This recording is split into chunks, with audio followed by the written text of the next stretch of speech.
good morning, everybody. Ben and Woods, 97.3 The Fan. Happy Tuesday to you. Let's get our heads right, okay, after a pretty dumb loss up in the Pacific Northwest. Not a big fan of the Seattle Mariners. I don't hate them or anything, but we never really play well against them. But it got off to a great start. I was excited about that. It was certainly fun for a little bit. Can't wait to talk about the game with you guys. Oh, my God. We got 30 games to go.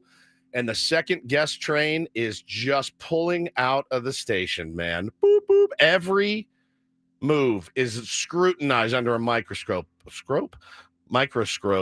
at least on Twitter. And it was excruciating. So we got 30 games to go.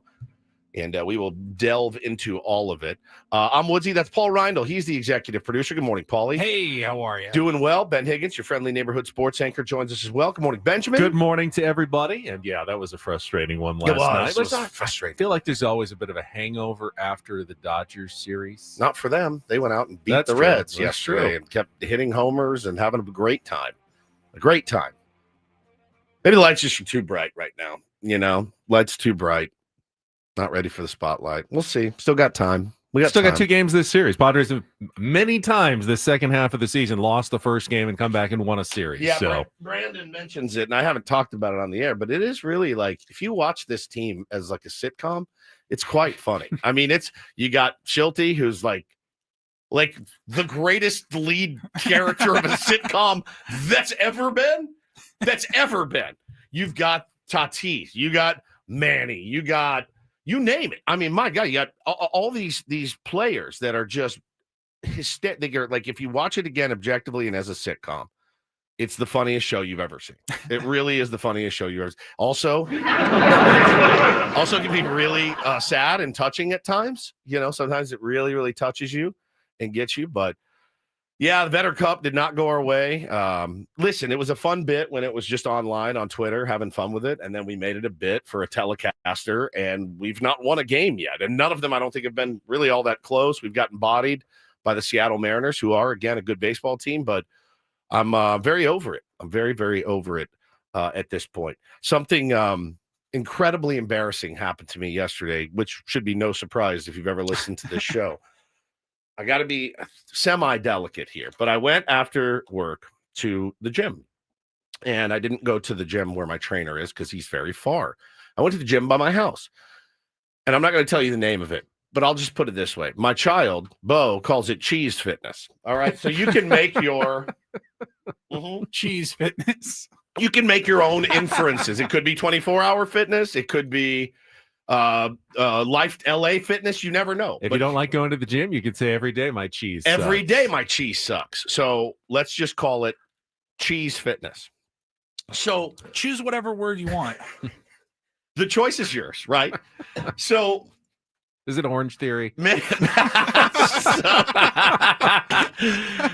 so many years ago, when I was on the very first show that I was on in San Diego, it's called The Mikey Show.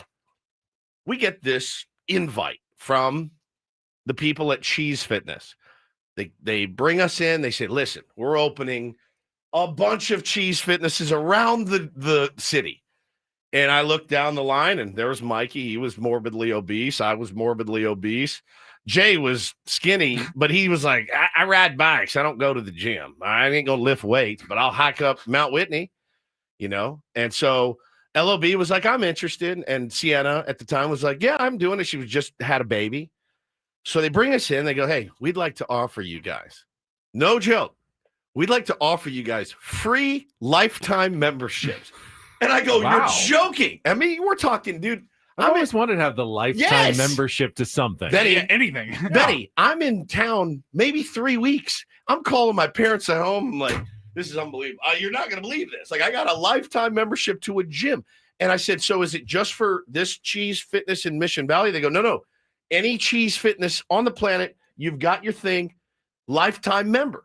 And I go, what's the catch? No catch. You're a lifetime member of cheese. It's like having that gold card they give former players at yes. baseball. You can get into any game, Any you game, want, anywhere you want. And anytime you can walk up in the third inning and go, give me my seat. Right? Yeah. So, lifetime membership. I thought lifetime meant lifetime. So I go into the gym and I have my headphones in. So I did what I always do. I walk up, beep, scan it in. Then I go put my keys in the locker. I walk in, I go, well, SOB, I know that guy. That's Trevor Hoffman. So I go up, I say hi to Hoffy. We start shooting the breeze. He's working out. I'm going to be honest with you. I stared at him while he was working out because he is a horse. He's a horse. I was watching him do burpees and push-ups and pull-ups and all this stuff. And I'm like barely trying to do squats and stuff, but I'm trying to keep up with Hoffy. Good luck. You feel like such a load when you work out in his vicinity.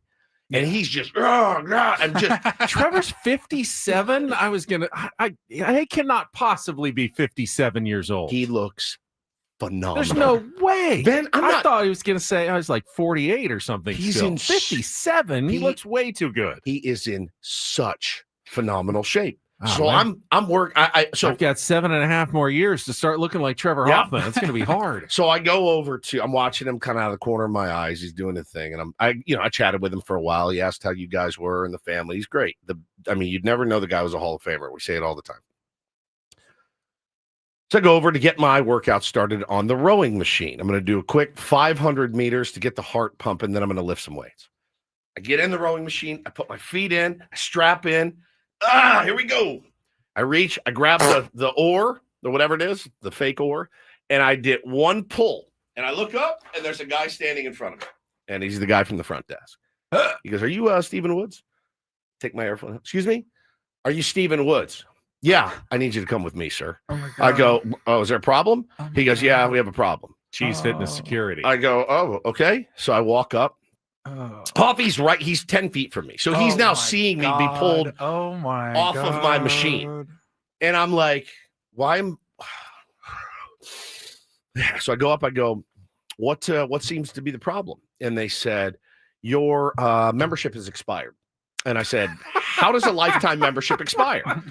And he goes, I don't know. And I said, dude, you guys gave me, I said, albeit 15 years ago, you gave me a lifetime membership. Apparently it was a 15-year membership. This guy's not going to make it past 15 years. Just give him call it lifetime, give him the 15. That might have been the previous management. Who knows what sort of changes have gone on at Cheese Fitness? So I'm looking at the guy and I go, so can I not work out? And he's like, well, we do day passes for. I go, hang on, is there a manager here? I go, I just got to see what's going on with my account because that's weird, right? He's like, no, it is, and it does say that you had some free thing, but that's expired. I go, a lifetime membership doesn't expire until you do. That's what I said. I go, I thought it expired when I expired. Do I look dead? I'm not dead. I'm ready to get on the. I'm ready to get on the rowing machine in front of Trevor Hoffman and like get some workout. I mean, it's a bad deal for the gym because the gym is going to keep you alive. Like, correct. Hey, lifetime membership to the smoking club. Not gonna last I was so I was a longtime member of the smoking club. I got out of there. I did that of my own. But again, I'm being so that Hoffy's probably like, oh my God, is this guy overdrawn? How bad is radio these days? To hear Dodger fans, here's $10. Yeah, here's $10 if you need a day out. pass. Can I just make him my guest? So, yeah, the Dodger fans like, if you listen to them, radio, we are out. Like, we're gonna be fired any minute because I get it every day. So I'm sitting there and I go, what's the lady manager comes over and she's like, yeah, I'm sorry, this promotion expired. I was like, a promotion of a lifetime again, lifetime means lifetime. Listen, and I told her, I go, I'm not a haggler here. I go, I just wanted to You're like, work. I'm a little confused. I'm but a little not confused, upset. but I'm gonna make not a big mad. deal. I'm not going to make a stink. I'd like you guys to maybe redefine your parameters moving forward. I bet you Gina the Latina still has hers.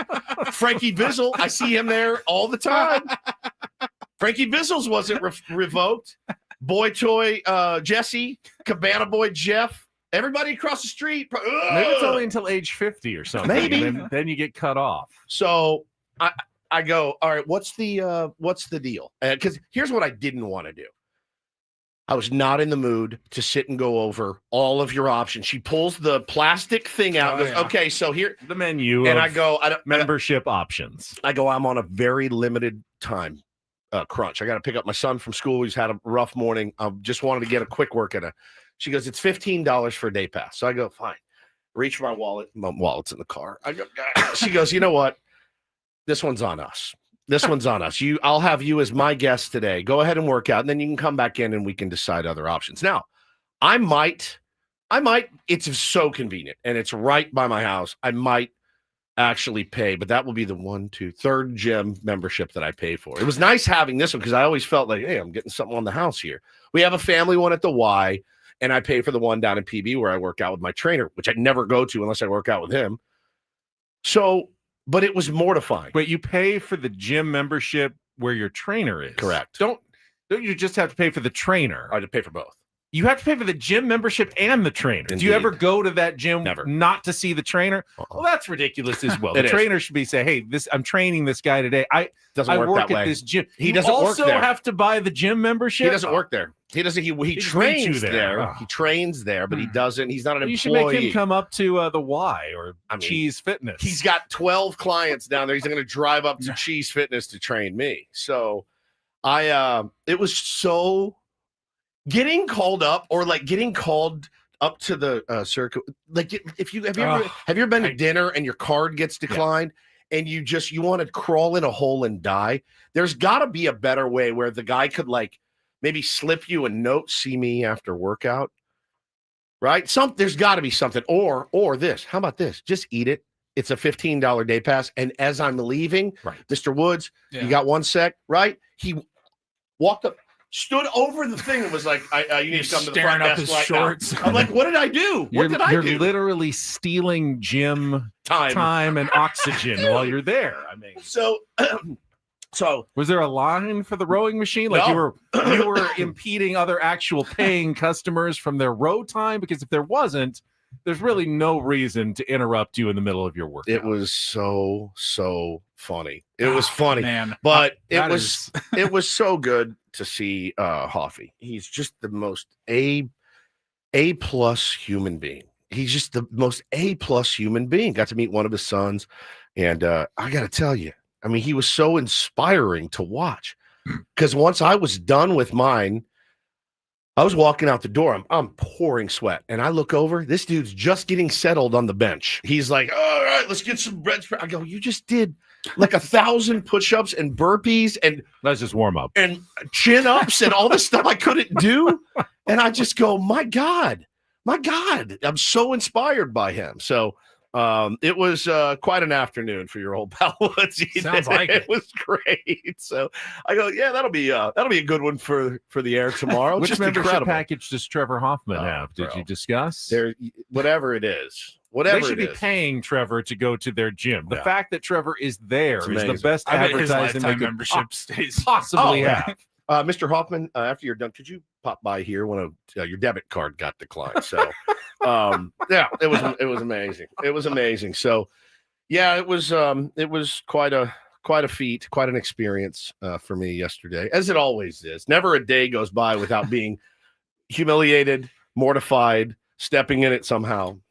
Well, good for you for working out because you've pre-burned some calories for today's big Odyssey barbecue that we have coming up today at around 11:30 or so. Yeah, I think it's 11:45. 11:45. Yeah. So sticking around after the show for a while, and we'll get to enjoy home barbecued meats from our Odyssey colleagues. We are also going to be recording an off the air, Ben and Woods off the air, with our pal Major Garrett, who will be here today to hang out with us in here and then do an extra 45 minutes, an hour with us after as we wait and kill time for the Odyssey barbecue that look.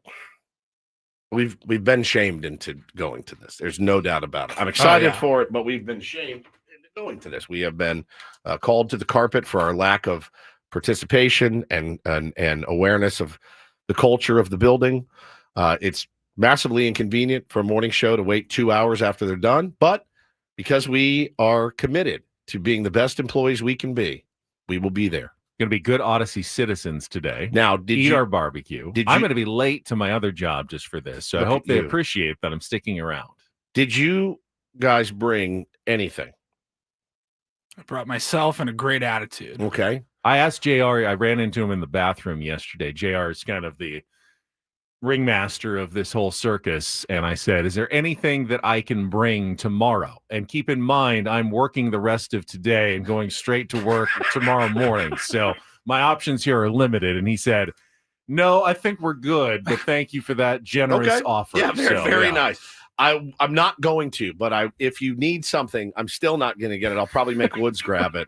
I didn't bring anything, and I felt bad about it. I was walking out the door, and I didn't bring anything. And now we're just gonna. So now it's gonna go from look who. I promise you, somebody in management or one of the salespeople. Oh, look who decided to grace us with their presence. Oh yeah. I promise you. I'll give everybody $5,000 if it doesn't happen. Oh, look who's here. Okay, so that's happening. Maybe Number one one of the sales guys. passive aggressive Yeah. as it gets. To be fair, and I just looked, I don't believe any email ever said this is potluck style. You're supposed to bring something. No, there was All right. originally There was originally, some. I I think, mean, one. at least some of the management signed up quickly for. Yeah. Hey, I'm doing the brisket. I don't think there was a sign up form. I think it was just these three people have specialties Some that they'll be stuff. providing. But I don't think this was like a That wasn't. that That crap, wasn't somebody a already prompt put for everybody paper to start plates. chiming in with what they were going to bring. That's kind of what I thought. I didn't bring anything. I didn't either. So now it's going to be, oh, look who decided to grace us with their presence. Then it will be, we'll get an email saying something to the effect of, hey guys, to everyone, right? A blanket email. If you do participate, it would be nice if you actually participated. You didn't just get your meat, sit in a corner by yourselves with your show or whoever, your little friend group. And it's also important that you bring and contribute. It's never going to be enough. That's what I've realized in life. You're never going to be able to do enough in any aspect. Well, with my wife, I'm never going to be able to do enough. It's never going to be enough. Everyone's always going to want just a little bit more. Some people really enjoy bringing things. They like showing off. They've got special recipes. They want to bring it. No one really wants to do the cleanup. So I'm volunteering Woods to stick around and do the post barbecue cleanup, which is what is really appreciated, I think, by everybody. That's really nice of you, man. I'm not doing it. I'll tell you right now. Don't ask me. I got a bunch of stuff to do That's today. just a really cool thing to step up and be a leader like I'm that. single dadding it right now, so I am like under the gun. But I will go. I will eat a plate, and then I'm going to leave.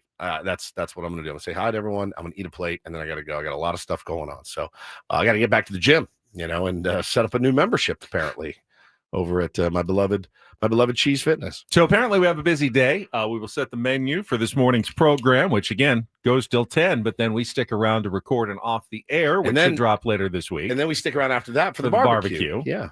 And then I go to the other job at some point. But cool. From now until 10 is probably what you're most concerned about. If you're listening to this program, we will let you know what is coming up right after a quick check of traffic with Kelly Danick this morning on 97.3 The Fan. From the 855 Get Ross Traffic Center, protecting San Diego after accidents or injury, here's Kelly Danick. Traffic is sponsored by Robert Half. Good morning. Looks like we can already check ladder in lanes of our morning commute bingo card. Southbound 5 right before H Street. Watch out for it. It's in the slow lane. And stalled car northbound 67 past Riverford Road. It's over to the right shoulder. Very narrow shoulder, so please take it extra carefully there. At Robert Half, they found that 67% of companies want to increase contract talent. That's why the recruiters' expertise and award-winning AI work quickly to find the candidates you want. At Robert Half, they know talent. Visit roberthalf.com/talent today. I'm Kelly Danick with Ben and Wood, San Diego's #1 sports station, 97.3 The Fan.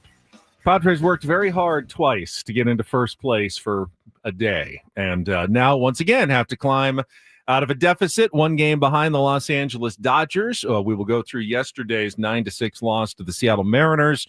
That did clinch the Vetter Cup, as Woods mentioned, for Seattle, the first ever Vetter Cup, which they had already pretty much clinched even going into the series, unless the Padres absolutely dominated with a sweep.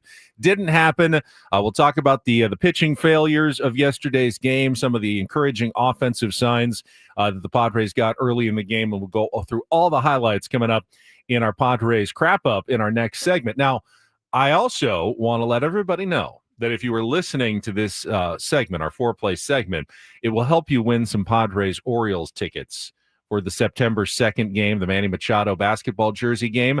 And we'll do that in about an hour or less. So keep listening. It'll only be available, though, if you were listening now, because we'll do like we did yesterday. I have a little question for you. For those who are paying attention, your opportunity to win Padres Orioles tickets coming up a little bit after 7 o'clock, I believe. And then looking forward to the second half of the program, not only will we have Major Garrett, CBS News chief Washington correspondent in studio. Always love Major's perspective on the Padres. But he will also be with us when Jesse Agler joins us at 8:35 from Seattle. And Major is in charge of the Incorporator today, so he'll be giving Jesse Agler his word that he's got to incorporate into tonight's broadcast. Texted me about 10 different words yesterday. Oh yeah, he's like, what about this? What about this? How about this one? We'll put the rest in the bank. Yes. Major has he's filled up the entire trough of Incorporator words for the rest of the season. Yeah, we're set. Yeah, he's very erudite. He's very erudite. He's got a smart word there. That would be a good Incorporator word as well. Regular features, don't do this. Take on Woods, chance to qualify for a trip to Las Vegas at 8:20, and our musical trivia challenge, and our Rindle report with Paulie's headlines in our 9 o'clock hour, all coming up on the program today. But we'll start with some Padres talk when we come back. JP Sears. 3 starts with the Padres, 1 good, 2 not so good for your San Diego Padres. How many more chances is he going to get the rest of this season, especially if Michael King can get back into the rotation as soon as possible? Talk about all of that coming up next. Ben and Woods on San Diego's #1 sports station, 97.3 The Fan.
Hey players, things are about to get real here in San Diego.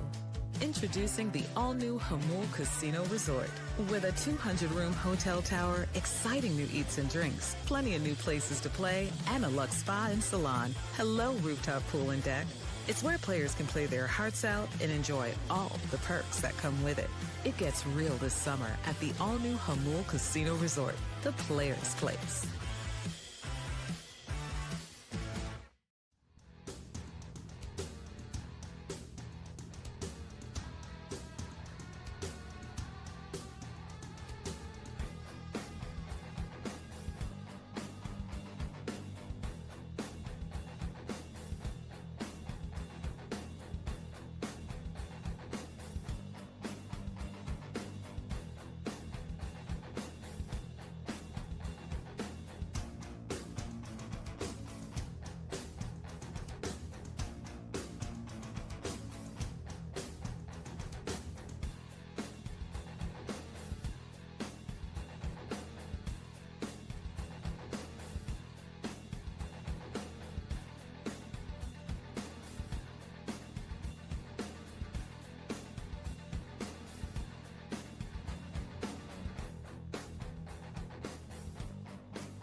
Before we get into the game highlights and the details from last night, I think at this point, with 30 games remaining, kind of important every day just to check where the Padres stand. The scoreboard watching and the standings become extremely critical this time of year. And, of course, yesterday with the loss, Padres hurt themselves a little bit, falling, of course, a game behind the Dodgers, who beat the Cincinnati Reds 7-0. So one game back in the NL West with 30 to play. Padres will need to outperform the Dodgers by 2 games in the final 30 now to win the division, since the Dodgers hold the tiebreaker. The Padres now 2.5 games behind the Chicago Cubs in the wild card race for the top wild card spot in a home playoff series. The Cubs did not play yesterday, so they pick up a half game by being idle. And the Mets gained a game on the Padres as well, moving within 2.5 or 3.5 games of the second wild card spot with their win over the Phillies. Do the whole thing again. That part. The Mets are now 3.5 games behind the Padres for the second wild card spot. Okay. So Cubs, Padres, Mets, and then the Cincinnati Reds, who also lost, are 6 games behind the Padres. Okay. So you need the To miss out on a playoff spot, you'd need to lose 6 games to the Reds over the final 30 of the season, and also have the Mets sketch you as well. All right. And then as far as, the one thing that I think that we talked about yesterday that is massively important is home field advantage for the San Diego Padres. Where do we stand there? So 2.5 games behind the Phillies. Still, they lost Phillies to the Mets. Got bodied. The Dodgers now just a game and a half behind the Phillies, since they're the division leader. You can't get a first round bye unless you win your division. Okay. So first, the Padres have to catch the Dodgers. If they do, you hopefully they can still run down the Phillies before the end of the season, but you've got another game and a half between the Dodgers and the Phillies before you get there. So that's where the Padres currently stand in the National League wild card chase. Well, you got to play better baseball than you did last night, certainly. And, pitch better. Yeah, you got to pitch better. What, they score 6 runs last night? Yeah. Padres score 6 runs. It's almost a dub every single time. And, we can certainly get into it here if you want. I mean, JP Sears, to me, seems like a guy that's, you're twice through the order, and that's got to be it for JP Sears. I don't know that that's a guy you can look for a lot of length and girth from, unless it's 12-0, right? Like if they have a huge lead, yeah, man, let JP Sears go out there and throw till your arm falls off, and fine, one way or the other, down 12, up 12, have a ball. JP, get your work in, get 100, get 100 in you. But my theory, and based on my theory of aggressive when ahead, conservative when behind, didn't really play out last night, because you were ahead last night and you weren't aggressive. You, in fact, were conservative again. Well, I don't know that I would agree with that How necessarily. so? Well, you got 3 2/3 out of JP Sears. Right. Should have been 3. Yeah, it may have cost you a run, but it definitely cost you a run. At that point, you've got to cover 1, 2, 3, 4, 5 plus innings. Correct. Of bullpen. Right. Jeremiah Estrada is almost certainly He's down out, because he's pitched the previous 2 games. You need to leave him a day. That leaves you 4 plus David Morgan with your highest leverage reliever. So that's 5. So you've got 5. So you need 5 1/3.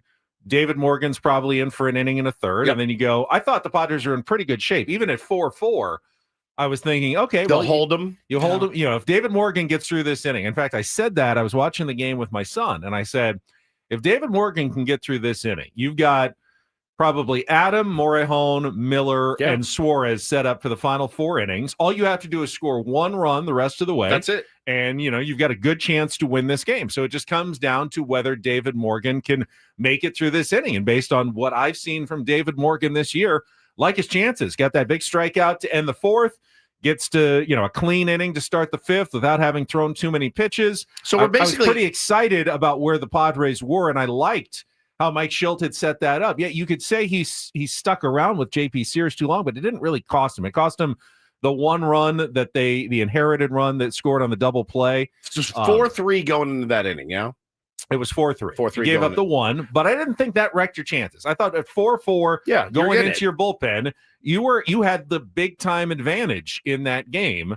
And then, David Morgan gave up 5 runs in the bottom of the 5th inning, and you never had a chance to get to your 4 rested, top-notch relievers that were going to take you, carry you to the victory the rest of the way. Yeah, so he gets the last out in the 4th, of the and then bottom starts of the 5th, yeah, which is, I think, the right I thought move. I thought that was absolutely, given who you had left. So we're basically absolutely the right move. We're missing a little bit of we're missing a guy that is going to be capable to bridge the gap from very average 5th starter to elite bullpen. There's just that one little tiny hole. David Morgan has He's been that guy. Supposed to be that guy. He had a 1.7 ERA. He's been nails since June. It's been absolutely phenomenal, since they brought him up.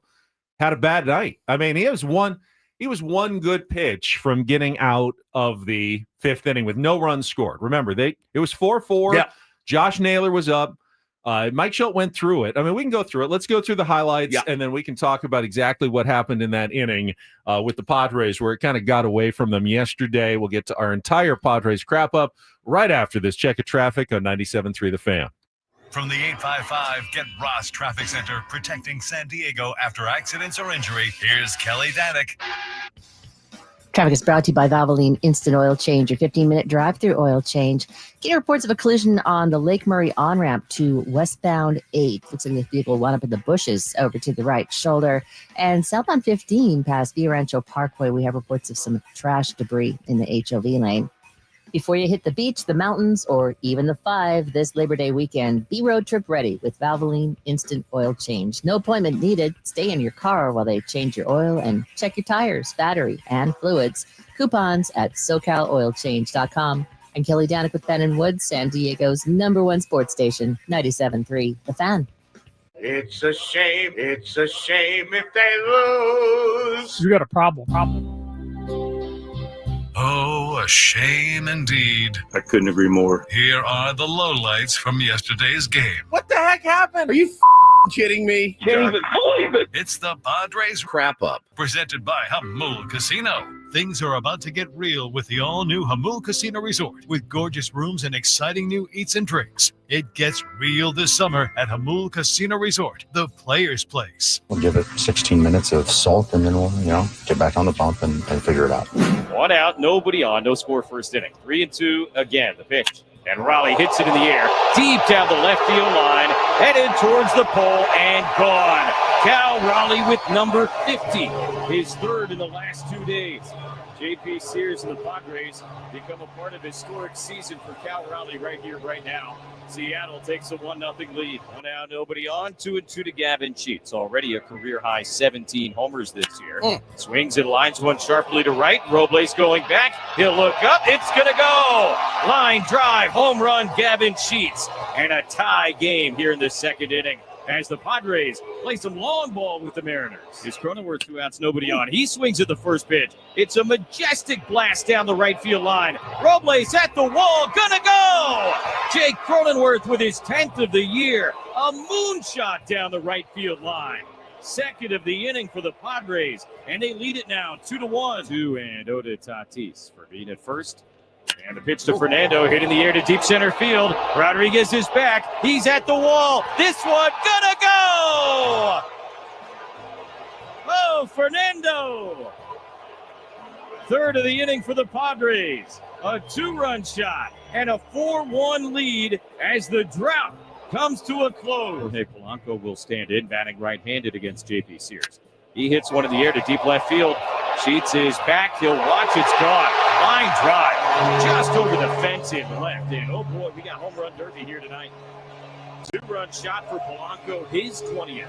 And a 1-run game. Padres up 4-3.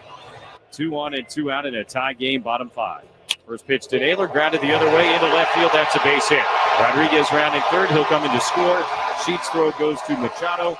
And an RBI single for Josh Naylor has put Seattle back ahead. It's 5-4. Aces loaded, 2 outs, 2-2. Here's the pitch to Polanco, and a hard grounder fair up the first baseline. That'll bounce up against the short wall in right field. Suarez and Naylor have scored. They'll hold Garver, and into second base goes Polanco, a 2-run double, and now 7-4 Seattle. 1-1.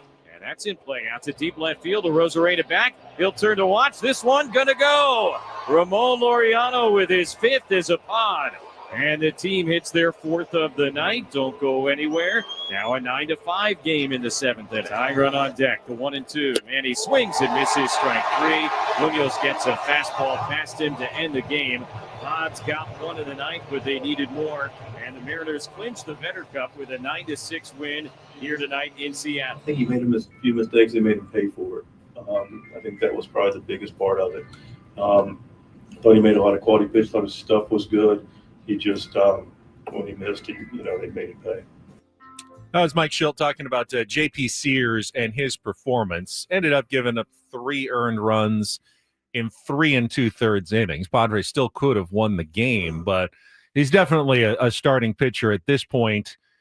You're going to have to be careful with. Don't expect to see him in the postseason.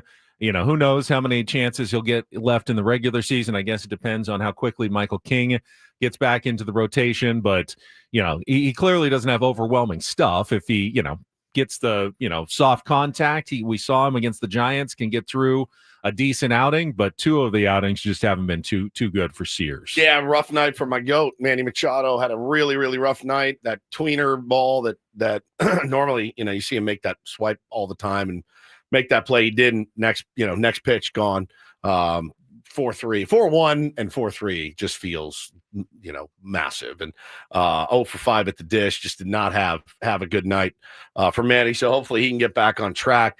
But yeah, look, man, JP Sears is the blame's not entirely on him. You're staked to a 4-1 lead. You make a pitch, third baseman doesn't get it. It can't bury you. It can't bury you. You can't leave balls in the middle of the plate that they hit out for home runs. And, you can't walk guys, can't walk Mitch Garver, comes around to score. So just a really frustrating night. I mean, San Diego Padres out here hitting balls out of the ballpark finally. And, we're wasting 6-run performances by the offense when traditionally 4 runs has been all we needed to this point. And so it's, again, every move is going to be scrutinized. Every game with 30 games left is going to be scrutinized. That's absolutely fair. That's how you do it.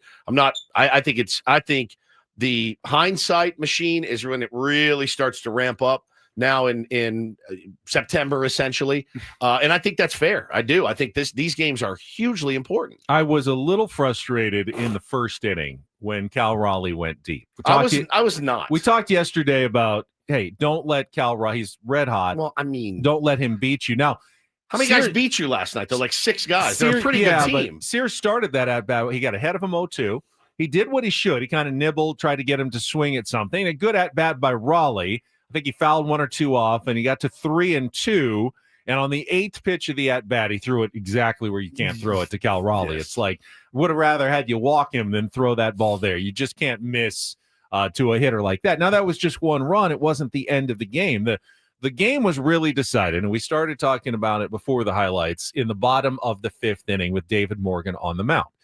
And again, I had no problem with David Morgan being out there. He struck out Randy Arozarena to start the inning. He then hit Cal Raleigh in the foot with a curveball.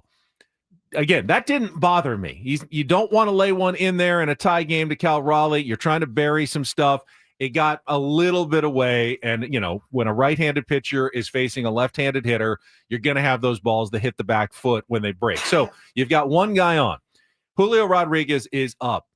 And the inning could have been over right there. He hit a ground ball back up the middle that, had David Morgan not touched, is probably an inning-ending double play. It ended up being a 1-6-4 put out at second base, so it kept the inning going. So now there's 2 outs.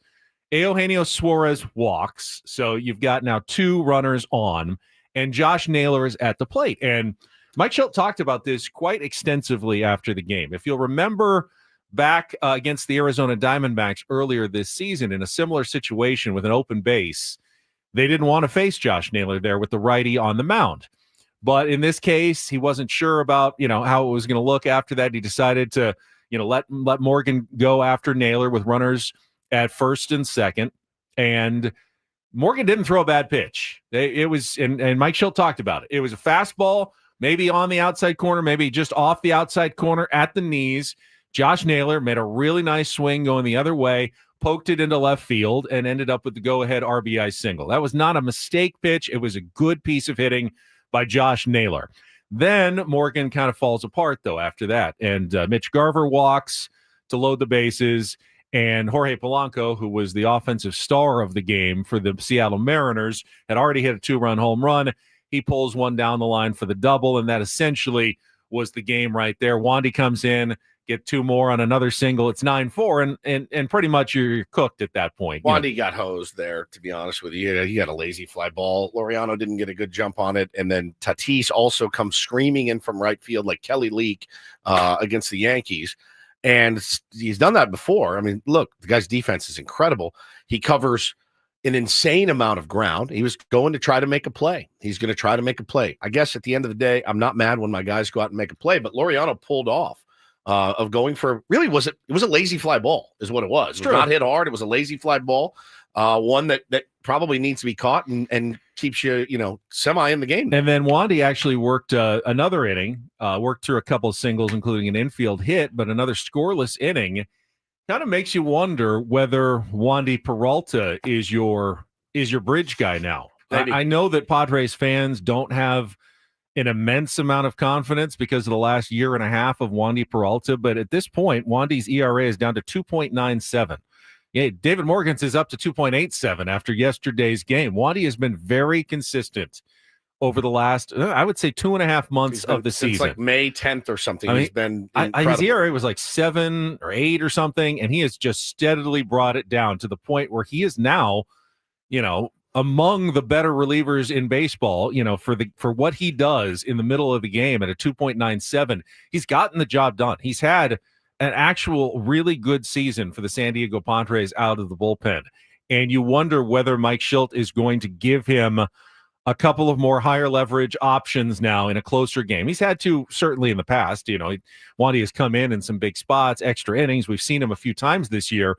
But at this point, if you're looking for that one guy that needs to pitch the 4th or the 5th in a big game to get you to your higher leverage arms, is Wandy going to be getting more chances going forward based on how he's been throwing? Well, I mean, somebody's going to have to. Somebody's going to have to take that role on, Benny, because when you have starters that can't get through the 4th, you're going to have to use your bullpen a lot. And it does make me nervous thinking about using your bullpen because, again, I said if you want to play aggressive last night, you have the pen to do so. But that would literally look like something to the effect of, Mason Miller for an inning and a third, then Jason Adam for an inning and 2/3, then Robert Swore. You know what I mean? Like you really would have had to burn through high leverage guys, but you were in that game. You were in that game. And, they put something together against Matt Brash of all people late in the game, and Gavin Sheets missed a 3-run homer that would have had you within 1 by inches. I thought that was gone. And obviously we talked about Gavin yesterday, and he went deep in the first. Fantastic season for him and much needed for this team. And, it's just crazy to think when Jackson Merrill comes back, there's a decent chance that dude will be on the bench. And that kind of blows my mind a little bit. It really does, because he can change the complexion of a game with one swing. So it's going to be, again, more issues for Shildt. Unless you win the game, everyone's going to question your lineup. There has to be. If Gavin Sheets is going to continue to swing the bat like this, there has to be a place for Gavin Sheets. Yeah. Not every day, but most days against righties, which means you're going to have to sit Luis Arraez or Ryan O'Hearn occasionally, and Gavin Sheets. I think they all are going to have to. If they all play 2/3 of the time, I don't think that's the worst option. And Cronenworth, maybe you give him a day. I mean, you've got enough lefties where one of them is going to have to get a day against a righty at some point, the way your lineup is constructed. And Jackson Merrill, too, even when he's back and healthy. You've got 5 guys there. You know what? They each get 1 day off out of every 5 and start rotating them around. And that means the other 4 play, 4 times. Yeah. If Gavin Sheets is playing 80% of the time and Luis Arraez is playing 80% of the time and Jay Cronenworth is playing 80% of the time, I feel like that's a doable situation going forward. What I'm still curious about at this point for me, I don't know about you guys. I think Gavin Sheets should probably be in the lineup just about every day, like as much as Manny Machado's in the lineup. He's been hitting the ball really well. He gives you a really good AB, righty or lefty. lefty. They say he's got now. the highest batting average on the team since a month ago or something. Like he is really hitting the ball well, and hard to sit a guy like that. That's what I'm saying. It's hard to sit a guy. And you only have a certain amount of bench guys. There are some guys that play every single day. Doesn't matter of matchup. They're usually the star players. They're usually the guys making the most money. But right now, I think Gavin Sheets has to be considered one of those guys. I think he deserves to be in the lineup every single day right now. I mean, look, when Jackson comes back, it's going to make Shilt's job a little bit tougher. And let's not kid ourselves. We know what's happening. You know exactly what's happening. We know who's not sitting. We know who is sitting. It's a pointless, fruitless debate. You know exactly what's going to happen. Luis Arraez is going to be in there every day. Gavin Sheets is going to be back on the bench. I liked Arraez's at bat, in the first inning, turning on a ball. We need to see more of that from Luis Arraez. If he does that, then absolutely he can be your number 2 hitter. We haven't seen enough of that lately from Luis Arraez, but it's good to see that it's still in there at least. And what was really good about yesterday's game is to see that there is a power swing still available for Fernando Tatis Jr. That was vintage Tatis, a 109-mile-an-hour exit velocity bomb to center field. Yes, it's not the pull that we've talked about with Eno Saris that's really going to unlock big power numbers, but it was a barrel. It was, went out of the yard. Yeah. It went out of the yard, And, if he combines a little bit of that with everything else he's doing, which is getting on base, walking, scoring runs, and playing platinum glove level defense when he's not trying to steal the balls away from Ramon Laureano, then Fernando Tatis Jr. becomes an MVP type player. That's all he's missing is just that slug that has been down all summer long. But he adds that back in. You've got the best player or one of the best players in baseball, no question, at the top of your lineup. Yeah. And it was good to see it last night. He felt it's still in there. He felt good coming around the bases, man. He forgot how to stutter step, by the way. He forgot. He hasn't done Been it over in a so month. long. Yeah, he forgot how to do it. He only that was his 5th home run since Memorial Day. That is staggering. We're at the end of August. That's a 3-month stretch with just 5 home runs. I would never have guessed that a guy could play, and he's been in the lineup consistently that entire time. Yeah, that he could be held to that few amount of long balls in that period of time. I know. He still hits the ball hard. Yeah. It's almost Go crazy out of the yard. that he hasn't been hitting more home runs. But he got one yesterday. Sheets got his. Laureano got his just in the wrong moment. Would have been nicer with the bases loaded. Yeah. An inning later. Crony got one, double digit home runs the last 5 years for Crony. Always good to see him get one out of the yard. But yeah, man, just kind of a clunker all around. The defense again was pretty bad. The pitching was very, very mediocre. Not what we expect from the San Diego Padres when they score 6 runs. It feels like 6 runs for this team is a win in the bank every time. Now you had the stat too. You're not going to beat the Seattle Mariners with the runners in scoring position. It's actually it's almost unbelievable. They scored 6 runs. They went 0 for 6 with runners in scoring position and are now 0 for 27 this season against the Seattle Mariners with runners in scoring position. That is staggering levels. Give the Mariners some credit. They got good pitching, right? Yeah, they've got good pitching. They got good relievers, and but they that's pitched 27 times you're in scoring position. You can't get one. You're Luis Campusano this season with runners in scoring position against the Seattle Mariners. You go 5 for 27. You might have won 2 of those 4 games. Question. And you're still hitting horribly with runners in scoring position against the Seattle Mariners, which is crazy. So you're not going to win many games against anyone if you never get a hit with runners in scoring position. It's incredible. They scored 6 runs without getting a hit, no doubt, with a runner in scoring position. You almost never see that in a baseball game.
think one of the things that I find most incredible about this Padres season, after watching J.P. Sears scuffle a bit yesterday, is how rarely we've actually seen those bad starts from Padres starting pitchers. Dylan Cease has scuffled. Yu Darvish has barely been available. Michael King has barely been available. Joe Musgrove has missed the whole season. Put those four things together. Cease, bad year. Darvish hurt most of the year. King hurt most of the year now. And Musgrove out the entire season. For most franchises, that would be the end of their season. There would be no way to overcome that level of pitching injuries to your top starters. There's just not enough depth. There would be no way to overcome that. And yet here the Padres are, one game out of first place in the National League West with 30 games to go. By the way, a league well below league average offense. How did they do it? Guile, boy. How did they get and guile, boy. How did they get to this point?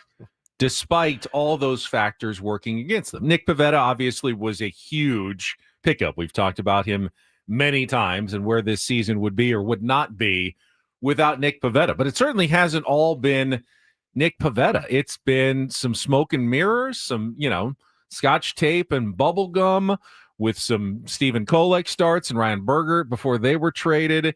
Padres have had 14 different starting pitchers this year. I was just going to read that. Letters to AJ, our pal, put out a really nice piece yesterday, as he always does, in his Substack.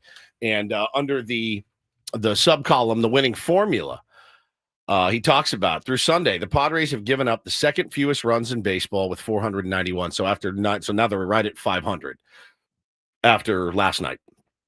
Behind only the Texas Rangers with 483. They've done this despite an extremely turbulent starting pitching rotation, which has seen 14 different pitchers start games this season. And, of those 14, how many have been super effective? You just ran the list of guys that haven't been effective, haven't been consistent at all. But he said, listen, the bullpen is deep and elite, likely the best in baseball. Where they struggle is on offense, and goes into basically the offense kind of before the additions of Laureano, O'Hearn, and Fermin to what they kind of project at. And they project obviously much better when you have better players, guys that aren't Yuli Gurriel and Jason Hayward and Martin Maldonado and Elias Diaz getting regular ABs. Yeah, your offense is going to improve. It stands to reason. And that's kind of the formula for him is, and again, it's the formula for October, in my opinion. You have to be able to have, when there's no tomorrow, the trigger has got to be quick and the leash has got to be short. You won't see J.P. Sears probably start a playoff game, right? But if he did, you get one time through the lineup, you're done. That is it. Can you get me 9 outs? Can you get me 9 outs and keep the game at 1 or 2 runs? Give us a chance. That's really the formula for success. But to get there through these last 30 games, you do need innings from your starters. That's the thing, is like you can't run that game every single night. And you got Luis Castillo going tonight, right? I think he's thrown to a 313 against the Padres in his career. He's like 3-3. Some guys have had success, not many against him. But Ben, you need Dylan Cease tonight. You need him to go 6 innings. You have to. And you have to keep it in the ballpark to give yourself a chance to win, so that your bullpen's fresh. It's rested. Mason Miller hasn't thrown since Friday?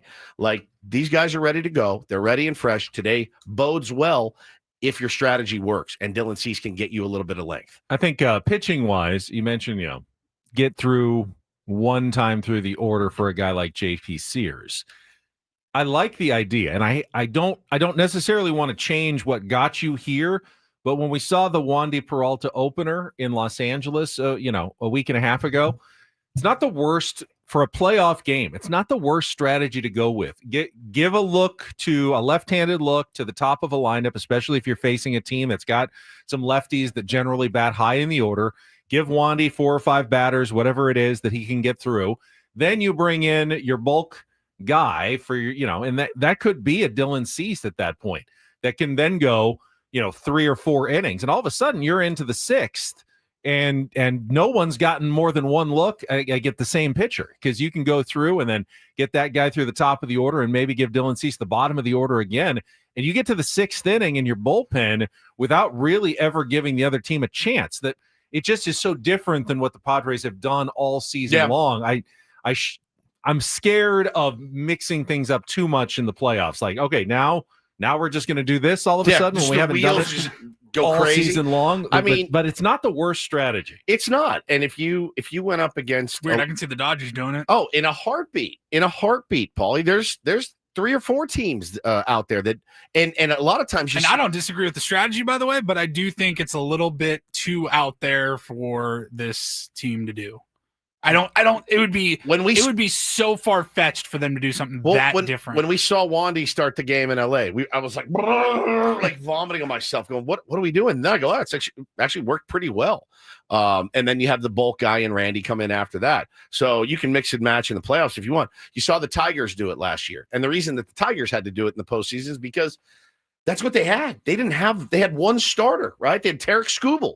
Beyond that, it was a total crapshoot. So AJ Hinch was like, I'm going to burn through these guys. Now, ultimately, they didn't advance very far in the playoffs, but they got through the first round, and gave themselves a chance. So when you are up against it, starting pitching wise, you're going to have to get creative. If that means David Morgan opens a game, or Wandy Peralta opens a game, or whoever, like, you have to be able to be malleable in the playoffs because you have to win those games. According to Kevin Acey's newsletter this morning, Michael King will not make the next start for the Padres. They want to give him, he came out of the simulated game feeling good, but they want to give him at least one either rehab start or another, extend him out a little bit so he can throw some more pitches before they return him to the rotation, which means they will need another starter on Sunday. It could be JP Sears again, or you could call back up Randy Vasquez at that point and have him make that start if you don't have confidence in Sears for that game against the Twins. Okay, I was just going to ask, who's it against? Yeah, it's against the Minnesota Twins. And then after that,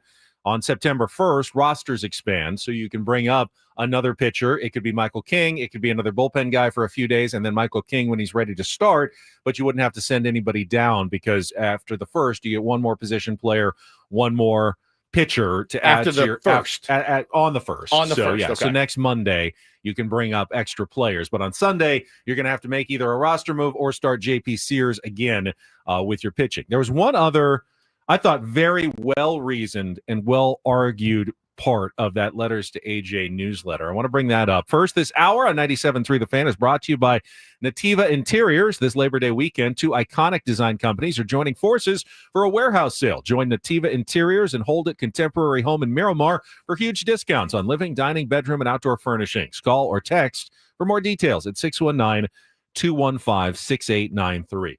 I thought what Letters to AJ wrote about Luis Arraez was the best piece I have seen anywhere about Luis Arraez. Yeah, no doubt. It wasn't a indictment of Luis Arraez, and it wasn't a defense of Luis Arraez. He made the very, I thought, astute point that people who are attacking Luis Arraez for being the Padres' number 2 hitter are being over or have forgotten what kind of offensive player that he has been the last 3 years. When they called him, he used the phrase singles merchant, a non-power guy, and this is who he's always been, and now you're finally realizing it. He said that's not true.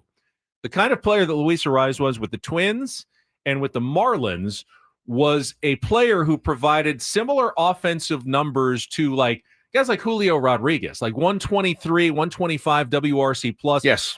25% better than league average offense. A guy that you want at the top of your order. He was consistently that, not only because of his batting average, but he walked more. He hit a little bit for more, extra bases and powers. He once had a double-digit home run season.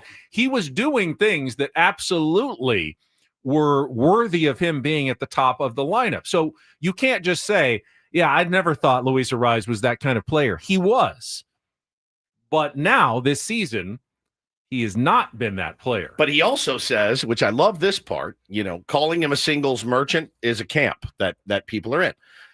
Then there's the other camp of 3-time batting champion, right? And that's what Mike Schilt referred to. He's the last 2 interviews we've had, because I asked him a few weeks ago, not last Friday, the Friday before, I asked him, maybe even the one before that, about Louis' swing decisions, right? And the answer I got back was, well, what am I going to tell a 3-time batting champ, right? And so there's your two camps. Singles merchant, he's worthless.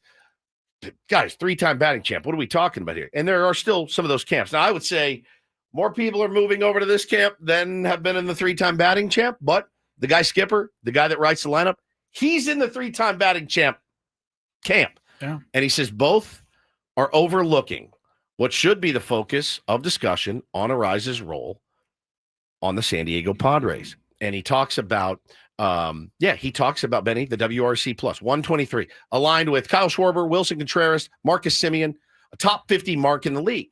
If that Luis Arraez is in the 2-hole, nobody says a word. Nobody says a word. The singles merchant camp, he said, this is by far his worst year, WRC plus, all of that. He hasn't been really productive this year. He just hasn't been what he is capable of being. And nobody really knows what's going on.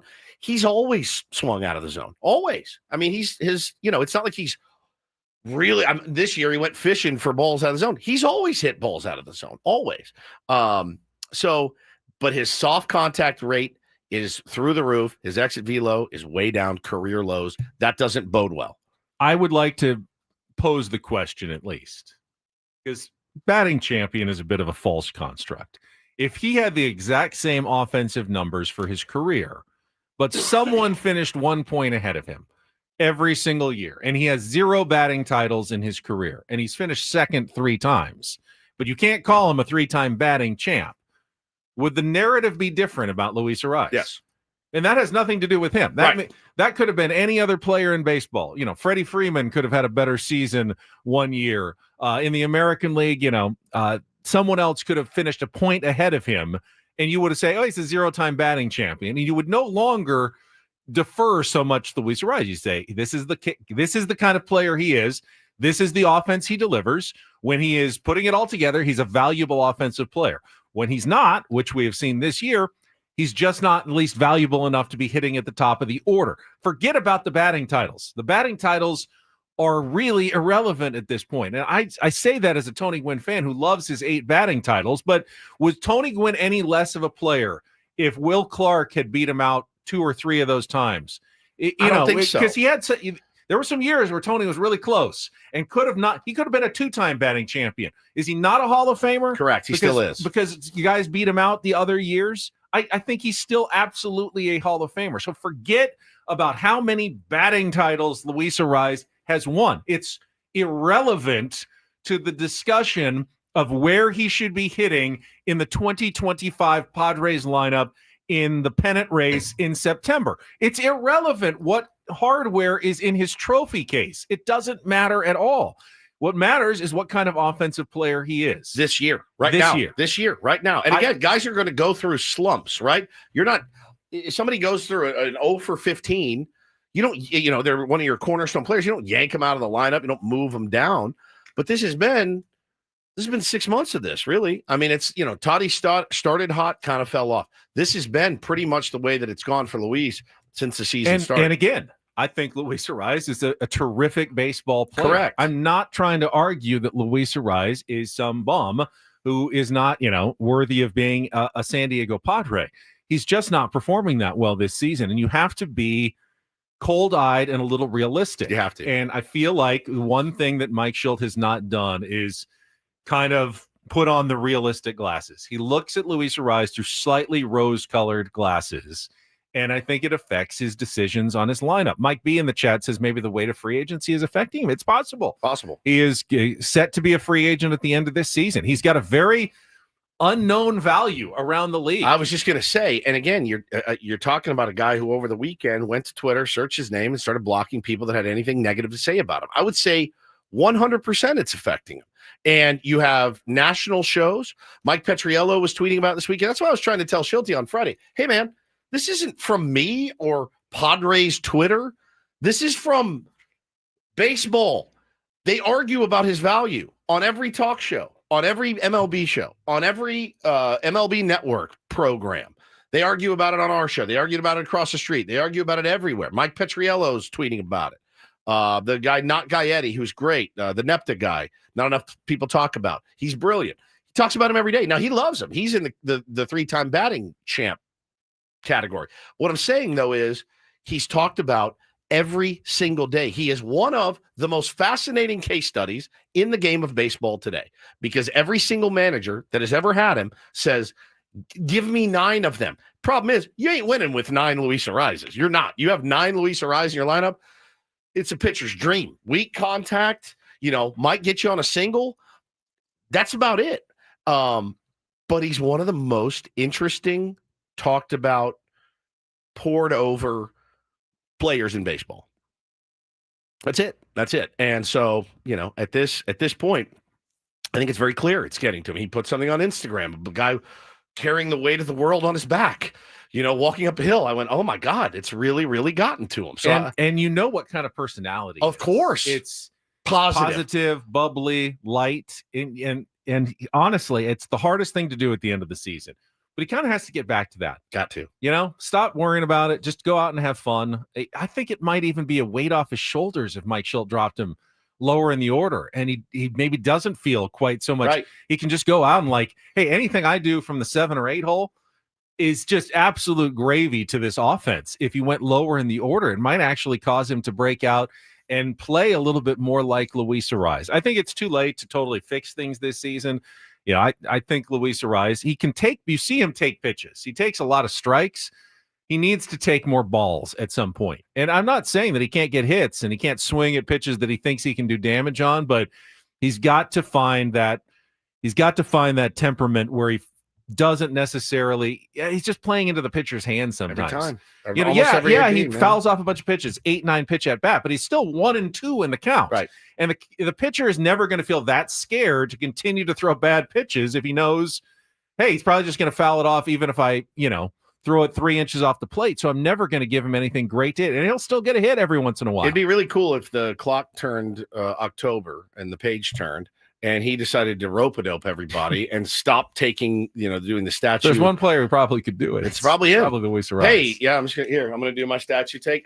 Actually, no, I'm not. And I'm going to absolutely pound one. He's won once. Yeah, he did. Yesterday. Didn't work out, but he tried. Yep. All right. That's some good stuff from Letters to AJ. I always appreciate his newsletters, and that was a particularly good one if you want to check it out. All right, we've got Don't Do This coming up in our next segment. Before that, though, as I promised, we're going to give away some Padres-Orioles tickets to the game on September 2nd. You had to be listening earlier in the show, though. Which former Padre did Woodsy run into at his gym yesterday?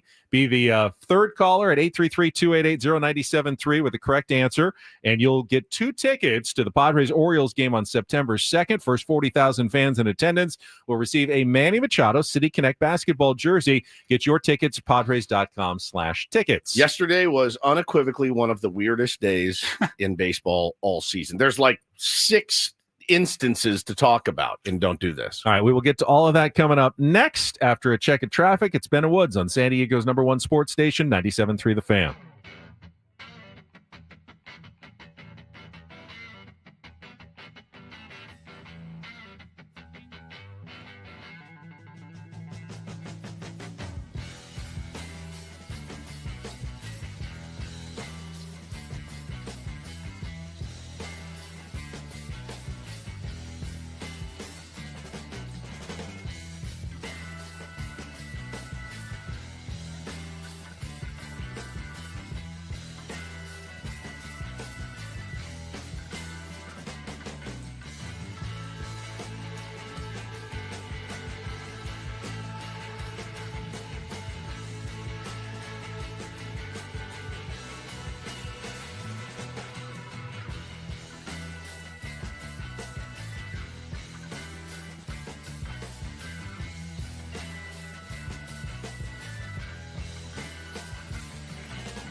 Hey players, things are about to get real here in San Diego. Introducing the all-new Jamul Casino Resort. With a 200-room hotel tower, exciting new eats and drinks, plenty of new places to play, and a luxe spa and salon. Hello, rooftop pool and deck. It's where players can play their hearts out and enjoy all the perks that come with it. It gets real this summer at the all-new Jamul Casino Resort, the players' place.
Hey players.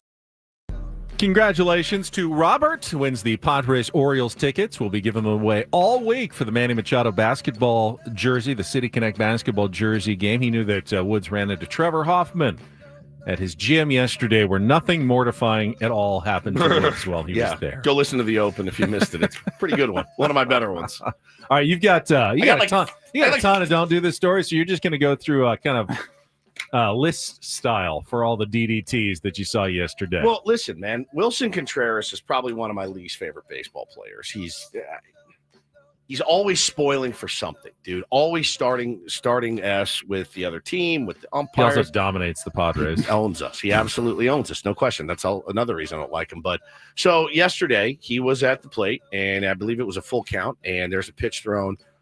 Bro, it's right down the middle. And he knew it. This is the funny part. He knew it, so he started walking away. Now he turns and says something to the umpire. Remember, it's a strike. He said he knew it was a strike. What would you have to say to the umpire? He said he told the umpire, he goes, I didn't argue any pitch. All I said was, call the pitches on both sides because you're missing for us. Then I turned around. The next thing I hear, he threw me out. There's no reason for it. Apparently, he heard something he thought I said. I did not say that. You don't get the benefit of the doubt if you're him. So then He gets run. His coaches come out. He ends up throwing his bat towards an umpire, but it hits one of his own coaches. Then he goes into the dugout, hits the high chew, like the little high chew fruit gum or whatever. Shucks it out. There's high chew everywhere. They got to stop down the game, pick it up. I tweeted last night. He is what people think Manny Machado is. He is actually what people think Manny is. Pretty good, yeah. You know what I mean? I mean, it's 100% true. That was insane. He's going to be suspended 10 games. It's got to be. You cannot throw your bat at an umpire and then mistakenly hit your coach. You can't. This is little league nonsense from that guy. It's tough because he hit one of his own coaches. Presumably, they don't want him suspended. Correct. Does he have any say in that? No, it was fine. I wanted to get it. I won't press charges. I got in the way of the bat. It was my fault. Yeah, I won't press charges against him. So you had that. This happens throughout the course of a frustrating season, but I don't know if you guys saw the video of Stephen Vogt and Tanner Bybee. I did not see. I saw this. Vogt stalking him Chasing through him the down. dugout, but I didn't see what led to it, and I didn't see anything that happened after. Listen, Bybee had a rough inning. He's pissed. He's fired up. This happens, man. It happens, in clubhouse. Things are not going well for the Guardians. Things are not going well for the Guardians. Bybee gives up a bunch of runs. He comes in and he goes, rah, rah, rah, rah, and he's screaming in the dugout. Vogt is following him like, hey, shut your pie hole. We're in the middle of a game. This is your dugout. Bybee turns away from him. Vogt chases him down. This is all in the dugout. There was no down in the tunnel. None of that mess. That was super weird. Tarek Skubal is on the bump against the A's last night. Oh, my God. He throws a pitch. Oh, it's a deep drive to left field. The A's set off their, home run celebrations. Foul ball. It's a foul ball. They hit a foul ball. So Skubal comes in, strikes the guy out. Then walks off and he's like, you guys going to play it again? Is it like hey, we do this again? Then he gives up a grand slam to lose the game. I mean, it was a total S show. This one, though, I've never seen anything like this. Alec Boehm, they're playing the Mets, and they're up 3-1, I believe, at the time. And they got Christopher Sanchez on the bump. Alec Boehm, for whatever reason, Ben, he grounds into a double play, and then you see him stop, point at the umpires and show them something in center field. He goes to his manager. Hey, there's something out there.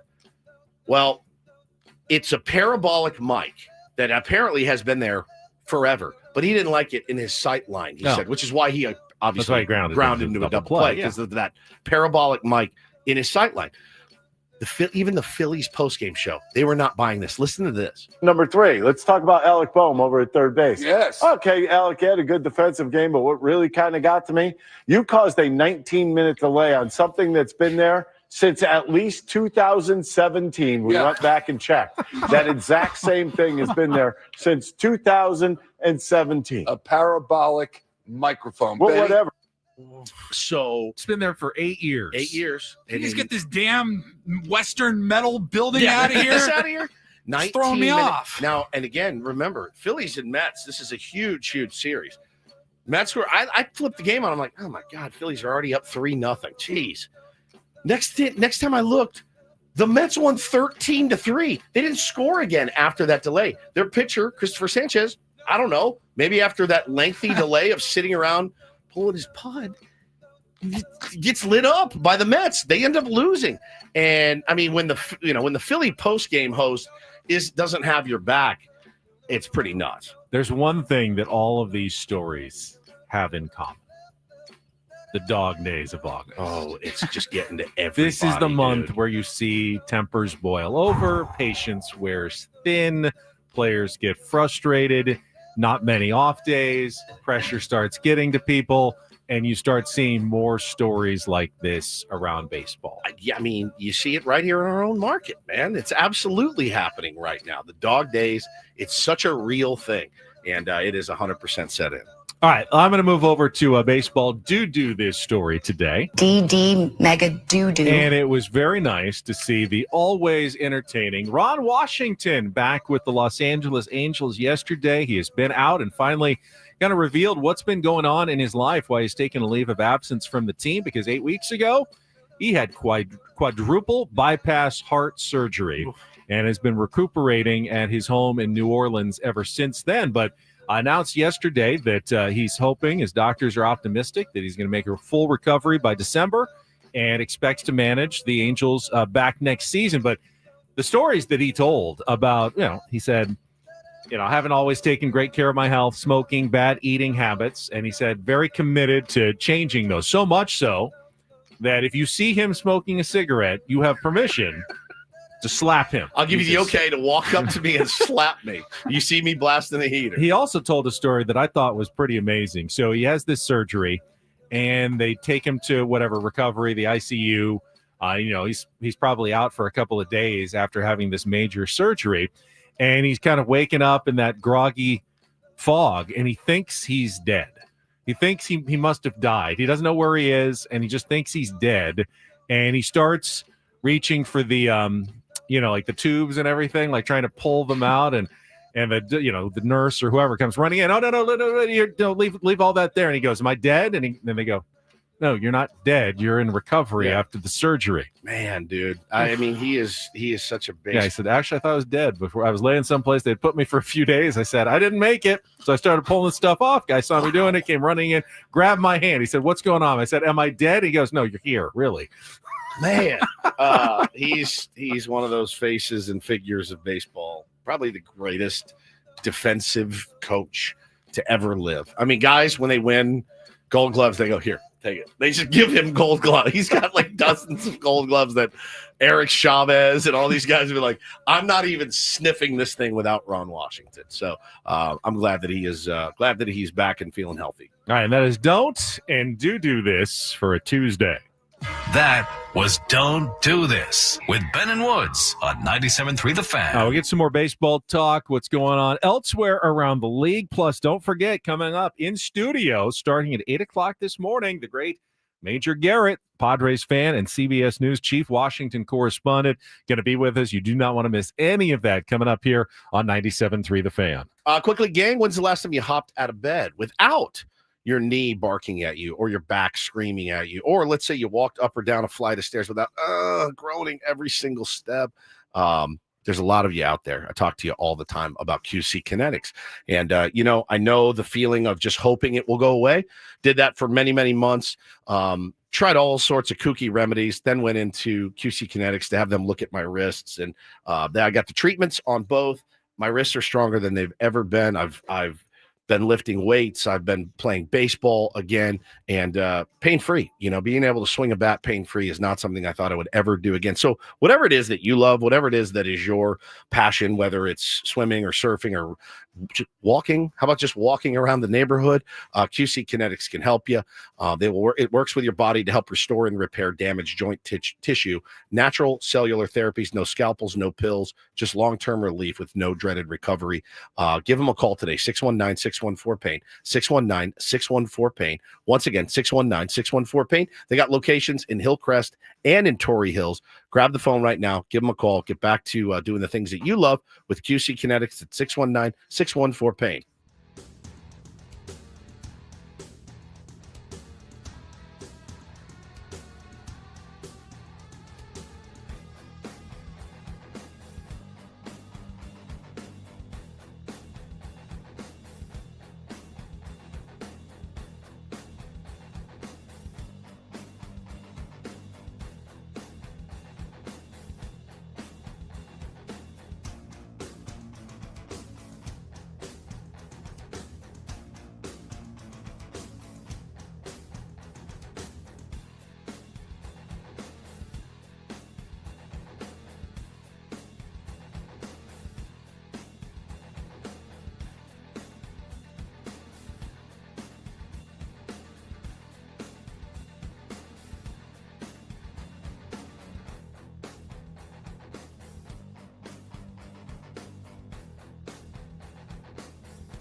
Hey players, things are about to get real here in San Diego.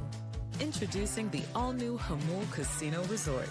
With a 200-room hotel tower, exciting new eats and drinks, plenty of new places to play, and a luxe spa and salon. Hello, rooftop pool and deck.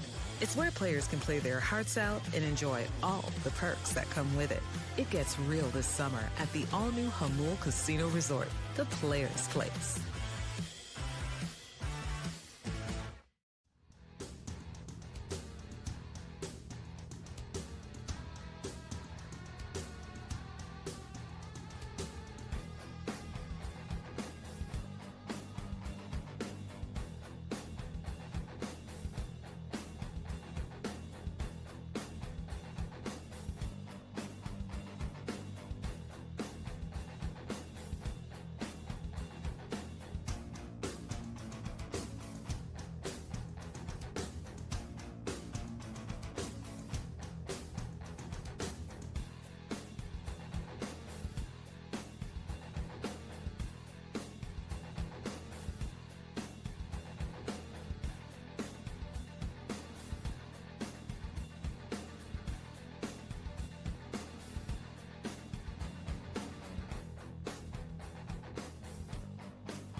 I got to tip my cap to Cal Raleigh, though. 50 home runs by a catcher, a switch-hitting catcher, is insane, especially before the month of September has even arrived. It's ridiculous. It's your MVP.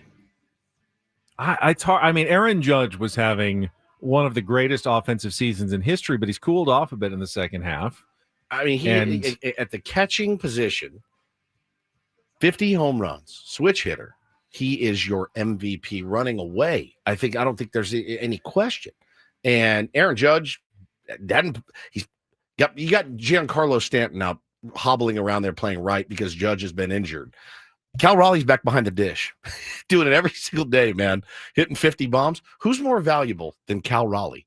It's not Aaron Judge. I'm sorry. It's not. It's friggin' Cal Raleigh. He's a good defensive catcher, 100%. Yeah, he DHs some days because you can't take his bat out of the lineup. Every catcher big does. Big dumper. He's the first catcher ever to get to 50 home runs in a season. Yep. Passed Salvador Perez on Sunday with 2 homers, and he is now just 4 home runs away from Mickey Mantle's all-time home run record by a switch hitter, set in that 1961 season when he and Roger Maris were chasing Babe Ruth. It was Maris who got there, but Mickey still set his own record with 54 switch-hitting home runs, and I'm not sure which side of the plate he's more dangerous from. What's the split? Do you know? He had hit 19 home runs as a right-hander, I think. So that means 31, but he gets more at-bats as a lefty. So I think the higher percentage of home runs come as a righty, but more home runs come as a lefty. I don't know. You don't want to throw to him either way. He's just I know he only hits like 250, but it's funny. MLB Network right now as we speak comparing Cal Raleigh's 2025 to Aaron Judge's 2022 season. Yeah, where he won that running away, right? For good reason. Yeah. But I mean, if it's even a conversation, I think that's your answer right there. he's a catcher. He's a catcher at the end of the day. He's a catcher playing that incredibly valuable position and providing that kind of offensive output. He's amazing. When he hit it in the first, I go, oh, cool. Got to see a big dumper home run. Yeah. I really did. Yeah. I solo shot. Hey, I wasn't mad at all. I go, ooh, badass. Because it wasn't like a how do you let that guy beat you? Exactly, dude. I go, oh, that was pretty awesome. Cool. Yeah, killer. Cal Raleigh home run. I mean, I'm a baseball fan for sure. I think he's just incredible. He's just incredible. So if the Padres ultimately end up falling short of the Dodgers in the NL West, I think yesterday's 2 games will be kind of one of the defining reasons why. Because the Padres were going with their 5th starter essentially in JP Sears. Yes. And the Dodgers were going with their 5th starter in Emmett Sheehan. He was dirty. JP Sears, obviously scuffled a bit. Had dirty a rough in a outing. different way, yeah. Emmett Sheehan was incredible for the Dodgers, throwing 7 innings of 10 strikeout, 2-hit shutout ball against not a nobody. It's not like they were playing the Rockies. They were going up against the Cincinnati Reds team that is absolutely in the thick of the wild card chase. Every game is a playoff game at this point, essentially, for the Cincinnati Reds. And they could do nothing. They were probably thinking, okay, at least we're dodging Yamamoto, who just pitched. We're dodging Glasnow. We're dodging Snell here. We're just getting Emmett Sheehan. And Emmett Sheehan shoved against the Cincinnati Reds. Very disheartening loss for the Reds. They had Hunter Green on the mound, who they probably felt very confident in. He only had 3 strikeouts. It was Emmett Sheehan who dominated in that game. And that depth of pitching that the Dodgers can pull from is certainly the biggest advantage that they have over the Padres, the starting pitching depth that they have. The Padres did okay, especially this past weekend of, attacking the Dodgers' good pitchers, and they got some decent pitching performances of their own, obviously. But you don't see the Padres' 5th starter going out and striking out 10 with 7 shutout innings. That was not even in play for JP Sears yesterday. You were hoping for 5 innings, 1 or 2 runs, minimize the damage, and give your team a chance to win. The Dodgers have that, at least in the holster. They won't get it every time, but they did get it yesterday from Emmett Sheehan, and that was a huge bonus for the LA Dodgers. Well, yeah, man, and their offense, when it's good, it's great. It is great. I mean, I hear Dodger fans lamenting about all the time about their offense and its inconsistency. And yeah, like I think with every offense in baseball, it's going to be inconsistent at times. But you look at their numbers, Benny, they've got 199 home runs, second only to the New York Yankees, right? They have scored 683 runs, which I do believe leads baseball. Their slugging percentage is .441, which is second in baseball. Their OPS is .771, which I believe is second in baseball. Like, what are you guys crying about, dude? Like, I don't want to hear it. You don't know what an anemic offense looks like. You have no idea. So you couple that, Ben, with them getting guys back, with them getting performances like that out of their 5th starter. Yeah, man. That's why they were predicted to win 120 games. They're not going to, but depth is what has carried that team.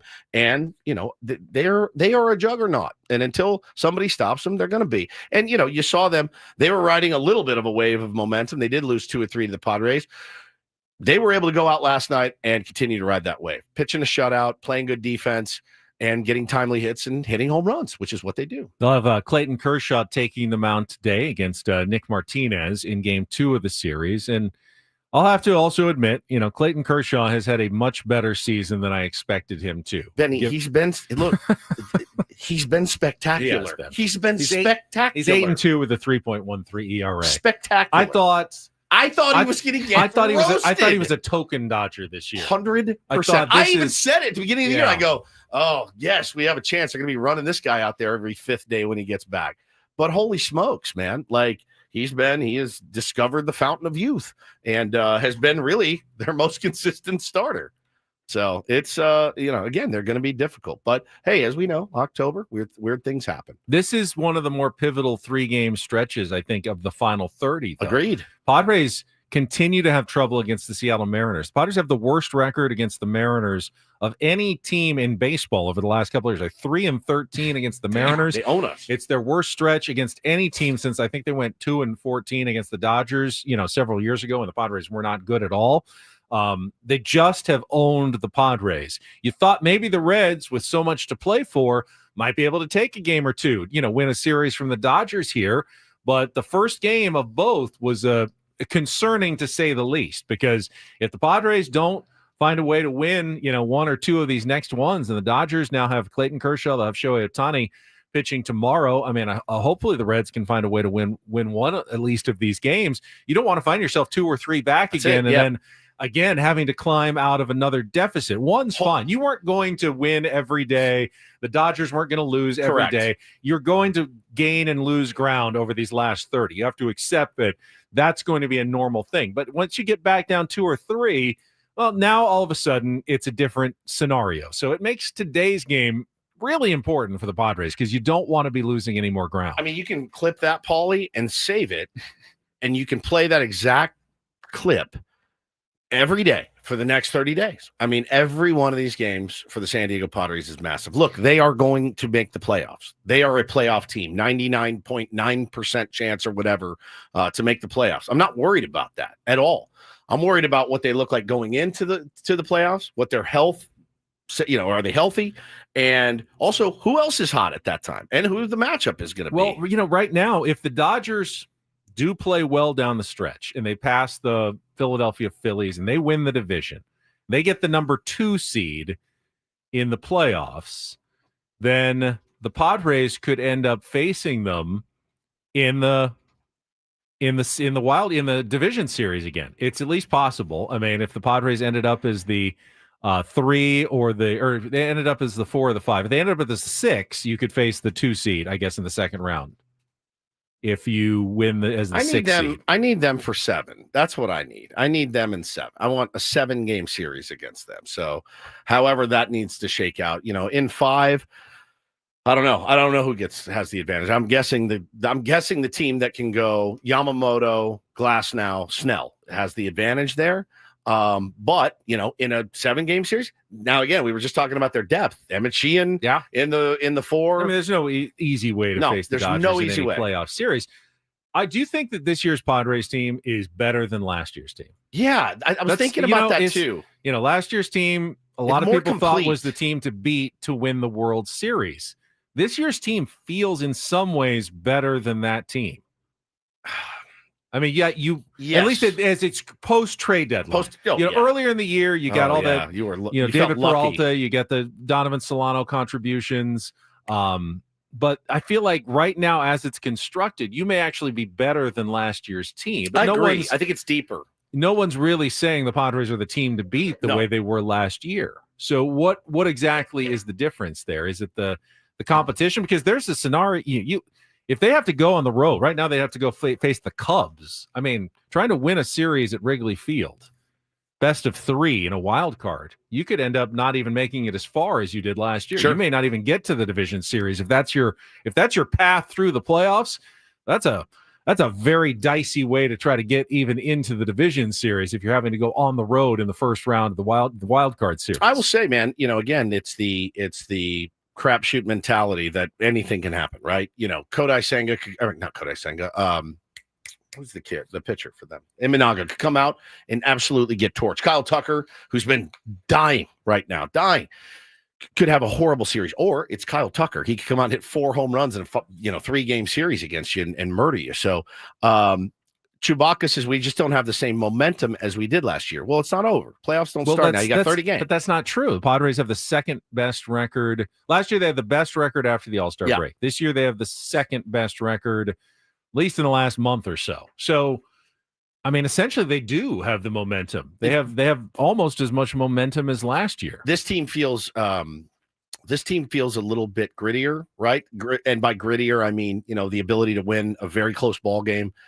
They have that ability to do. Last year was a lot of magical moments. I mean, a ton of magical moments. This year's just been kind of plodding along, pretty steady. What are the magic moments from this year? It's hard. I mean, there's certainly not the memorable ones like there was last year with the Jackson Merrill home runs. 10 of those last year. They have a couple walk-offs. A lot of them were in the second half. Yeah. I mean, there's still time. Remember, there's 30 games. You could get scorchingly hot in the next 30 days. You absolutely could. But the flip side of that, I remember it was like ice cold. It was like early to mid-September where we were starting to at least talk about. You're like, this feels different. This feels special. Something's brewing here. And it was right around like mid-September when we started having those conversations. Yeah, I really like this team a lot. I don't have that, oh man, they're special. I do what I do feel about them is, these guys could absolutely surprise the hell out of everybody. They really could. And nobody's taking them lightly. That's the thing is everyone's giving them enough of their flowers every day and saying, no, this is a really, really good team. Mean, they played 11 series since the All-Star break. They're 8-2-1. Yeah, it's really good. They split 4 with the Cardinals in St. Louis. They lost through 2 out of 3 to the Marlins in Miami, and they got swept by the Dodgers. They've won all 8 of their other series. Yes, that's really good. Paulie reminds me, got to check traffic quickly before we welcome Major Garrett here at the top of the hour next here on The Fan. From the 855 Get Ross Traffic Center, protecting San Diego after accidents or injury, here's Kelly Danick. Traffic is sponsored by Robert Half. Seeing a lot of the usual slowing in the usual spots, but very few incidents or accidents to report at this time. In fact, just this one in the North County, West 78 before the 5. Car and box truck involved in this one. It's over to the right shoulder. At Robert Half, they found that 67% of companies want to increase contract talent. That's why the recruiters' expertise and award-winning AI work quickly to find the candidates you want. At Robert Half, they know talent. Visit roberthalf.com/talent today. I'm Kelly Danick with Ben and Woods, San Diego's #1 sports station, 97.3, The Fan. Padres would need to go 19-11 to match last year's total. Very now, doable. again, remember, 16 of those games were against like last place type teams that Gotta are win those, also though. Rans. You Still got to win a gotta lot win of them. those. Yep. But there's certainly no reason why the Padres can't at least get to 93 and match or exceed last year's team if they play well down the stretch. Yes, sir. But I need again, second half Schulte, baby. That's what we need. then we're getting it. We're getting I mean, 90 wins is they're projected for 91. It seems like it's going to be another Mike Schilt 90-win season. Major Garrett coming up next.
yeah, we are halfway home on a Tuesday. Ben and Woods, 97.3. The Fan. Appreciate you being here so much.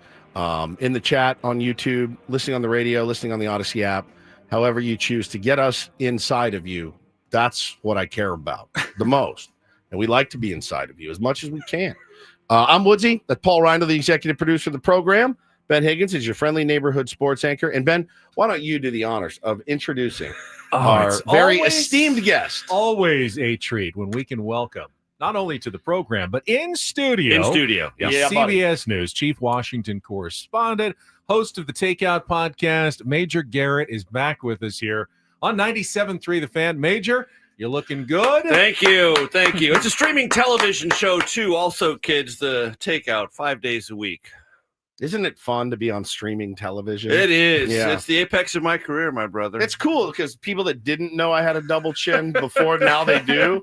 And so it's really, really cool for people to see that. Just to everyone's benefit, HD television, anything that goes beyond HD television is the mortal enemy of anyone who is on television. Dude, the mortal enemy. So everyone's like, wow, Major, you had acne as a kid. I certainly did. Straight on. It's the word. I see a booger. Yep. Yeah, it's so I booger. want to ask you, Major, because I have to deal with that as well at my other job. Yes. We're on HD as well on Channel 10 here in San Diego. When I got into TV was right about, at least on the local level, when they pretty much cut all the frills. There used to be things like wardrobe budgets and makeup people. Sandwiches. Right. That would help you get ready. And then I got there and all of a sudden it was like, yeah, you're on your own, kid. Yes. Figure out how to put on makeup yourself. You're doing all this on your own. Right. At the national level where you work, you still have someone who at least does your makeup for you before you go on air, or do you have to do it yourself? I have someone who does. Okay, good. The makeup. Nice. Yes. Good. Which And in my case wardrobe? is most definitely necessary. How long do you have to sit in the makeup chair? Let's say you're anchoring, filling in on the anchor desk, which It's you do from time no to longer time. than 10 minutes. No, it's it. 10 Because minutes. there's not much to do. Okay. I mean, really, there's only so far you can carry this reclamation project. I like at the end of some newscasts, they'll have like Ben Higgins wardrobe brought to you by Joseph Aboud or something. Do they still do that? Do you still have? At the end of game shows, they do that. Yeah. Among the many corporate amenities that have been sliced away from broadcast television is the wardrobe allowance. Really? Gone. Wow, really? You're gone too at the national level. So I'm Joseph A. Bank like everybody else. That's what I Hey, do Major, too. you're gonna Off the rack. You're gonna like the way you look. I guarantee you. Buy one suit for $400, get the next three for $100. It's like the Seinfeld joke. You buy 8, you get 17 others for 45 cents. What did that used to be like? The perks of the job. Like, did you get a lot of that kind of like a gym membership? No. I mean, obviously, I never ascended to the highest levels of the industry when it was at its apex of profitability and anchors were getting paid $20-25 million a year. I never got into that terrain at all. And I'm sure there were lots of I know there are amenities like if you for moving from one assignment to another, like an overnight thing, there would be a private jet, things like that. Back in the heyday in the 60s, when CBS was the most powerful news organization on planet Earth, if you were a foreign correspondent for CBS News, with your business card alone, you could rent a private jet anywhere. Oh my God. And the company would pay for it. Oh my God. And on that private jet would fly you and your crew, which is like 7 people. And you could just put your card down and it would be done. And CBS would pay for it and everyone knew it. And those were the days. I'm sure that never got abused. I was just gonna say I definitely wouldn't have abused that. Like, you're literally going to La Jolla. You do not need a private jet. But Ben, to your point, recently at CBS, a memo went out, and it's been talked about in the trade, so it's nothing proprietary, and it's happening everywhere.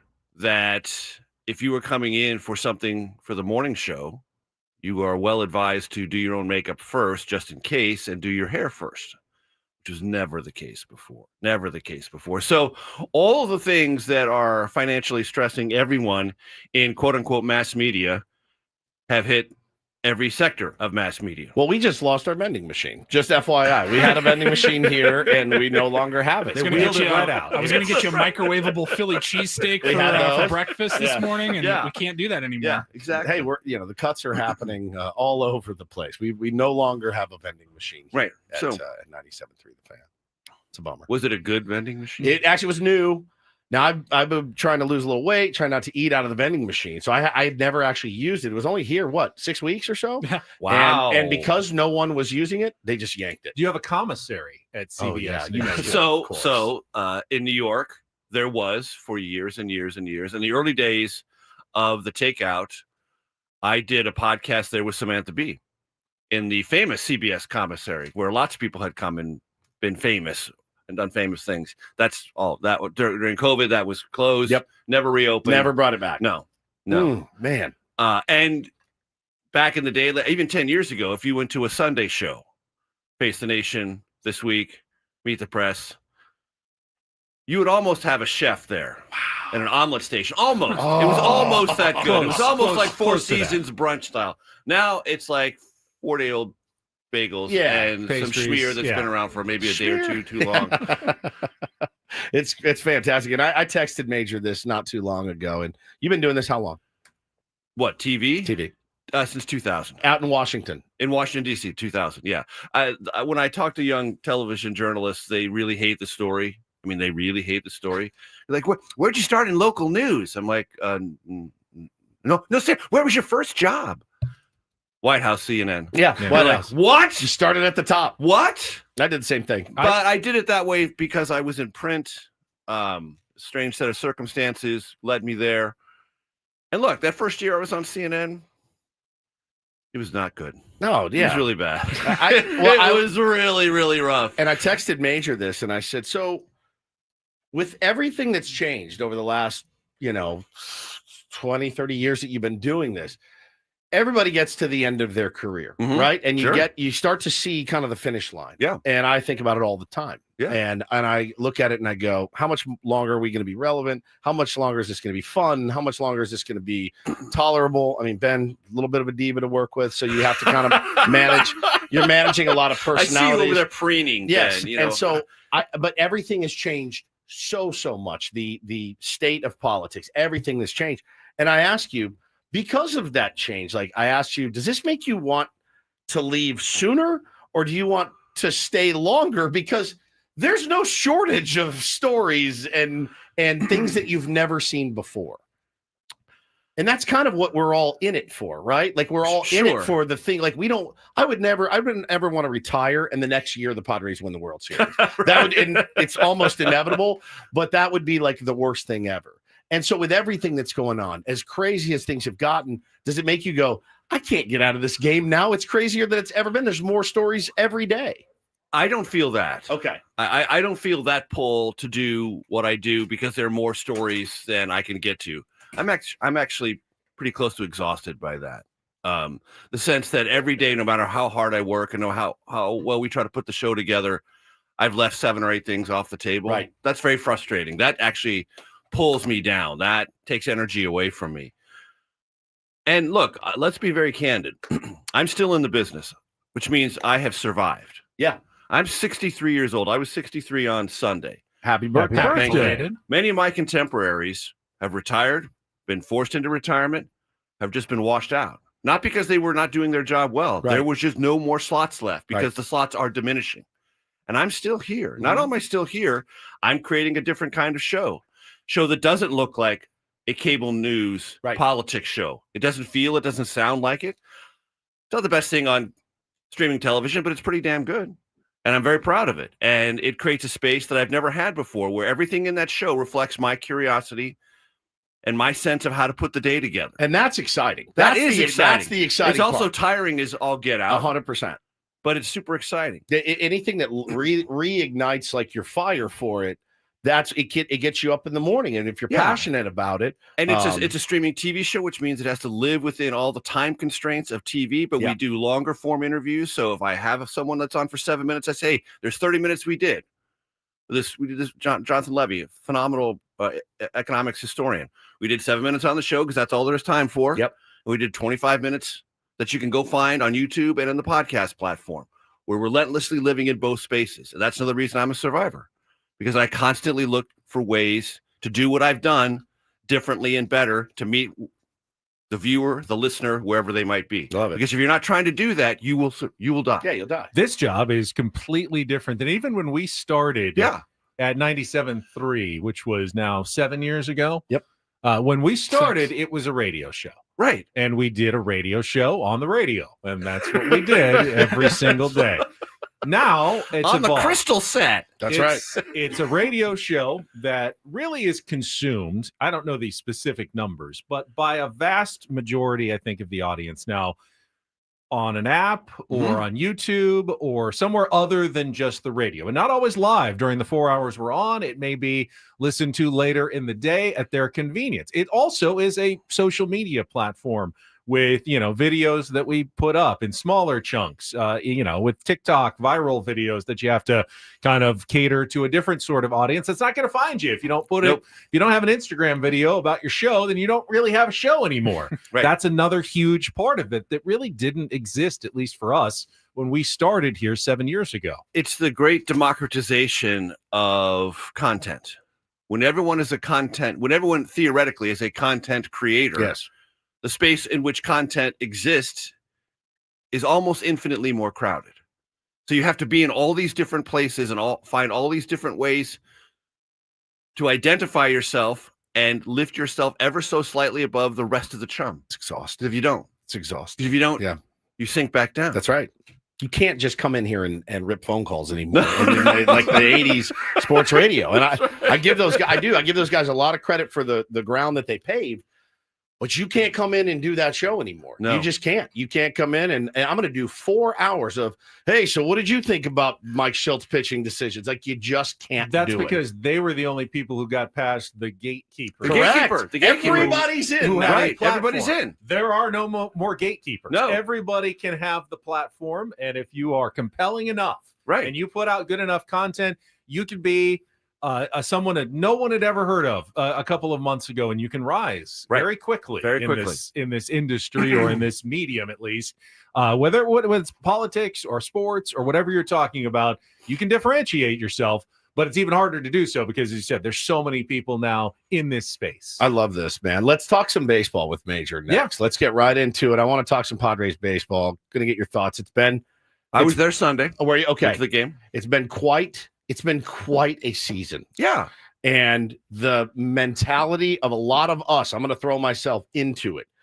For whatever reason, Major, I haven't let myself go yet. I haven't. I'm still kind of back, kind of looking around. Guarding yourself. I'm so guarded right now. And I want to talk about the psychology of the fan and all that. We'll get some thoughts from Major on the Padres. We are going to play a little Take on Woods. You can see the master at work in our musical trivia challenge. Jesse Agler is going to join us. Some more Padres talk with Major and Jesse all at the bottom of the hour. Don't go anywhere. Ben and Woods continuing on San Diego's #1 sports station, 97.3 The Fan. First, though, get a chance to tell you about sdfatloss.com. Hey, I am on TV, as everyone points out. I like to mention constantly. We had no idea. I know, but I wasn't looking great on TV a couple of years ago. I'll admit that. The weight had gotten a little out of control, and I finally found a program that worked for me. With sdfatloss.com, I lost 40 pounds in 60 days, which is incredible, but really the amazing thing for me is I've been able to keep all that weight off, every single pound, for 2 years now, thanks to the great maintenance strategies. The difference for me is that sdfatloss.com is based on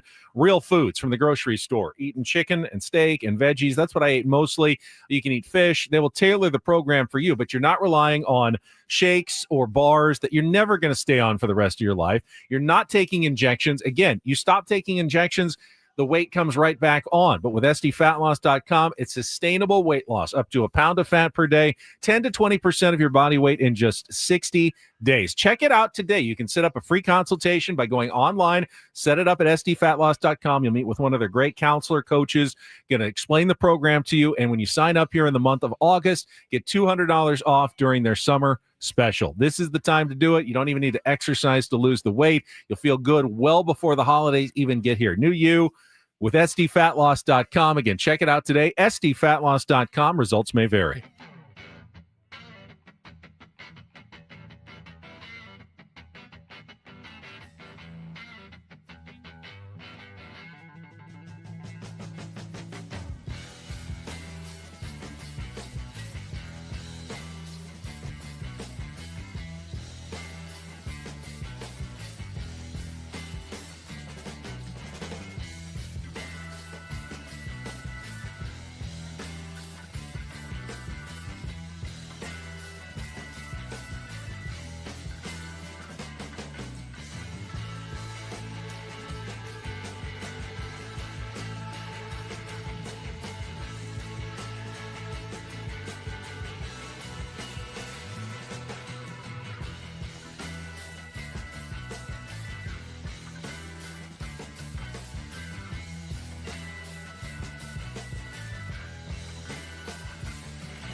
Hey players, things are about to get real here in San Diego.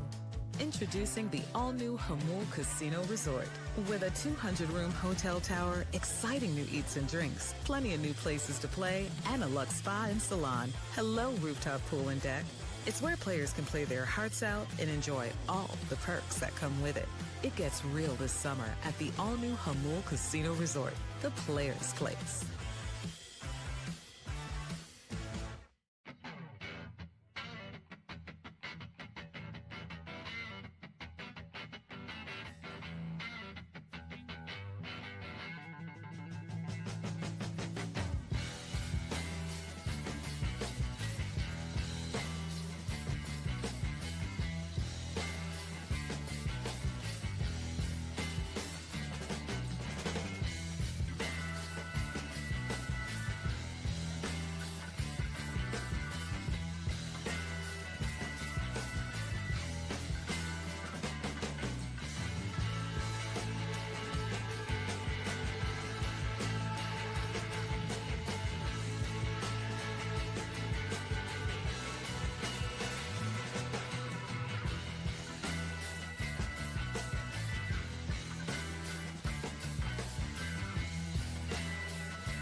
We'll play Take on Woods in just a couple of minutes. But first, we want to get Major's initial thoughts on where the Padres stand here with 30 games left in the season. Major Garrett from CBS News in our studios today. And, I mean, we can't be unhappy despite yesterday's setback. We can't be unhappy with how things are going, right, Major? Why do I feel unhappy so much? I know. I don't know why. So I will be a disappointment to some listeners because I've lived this life since 1969. Yep.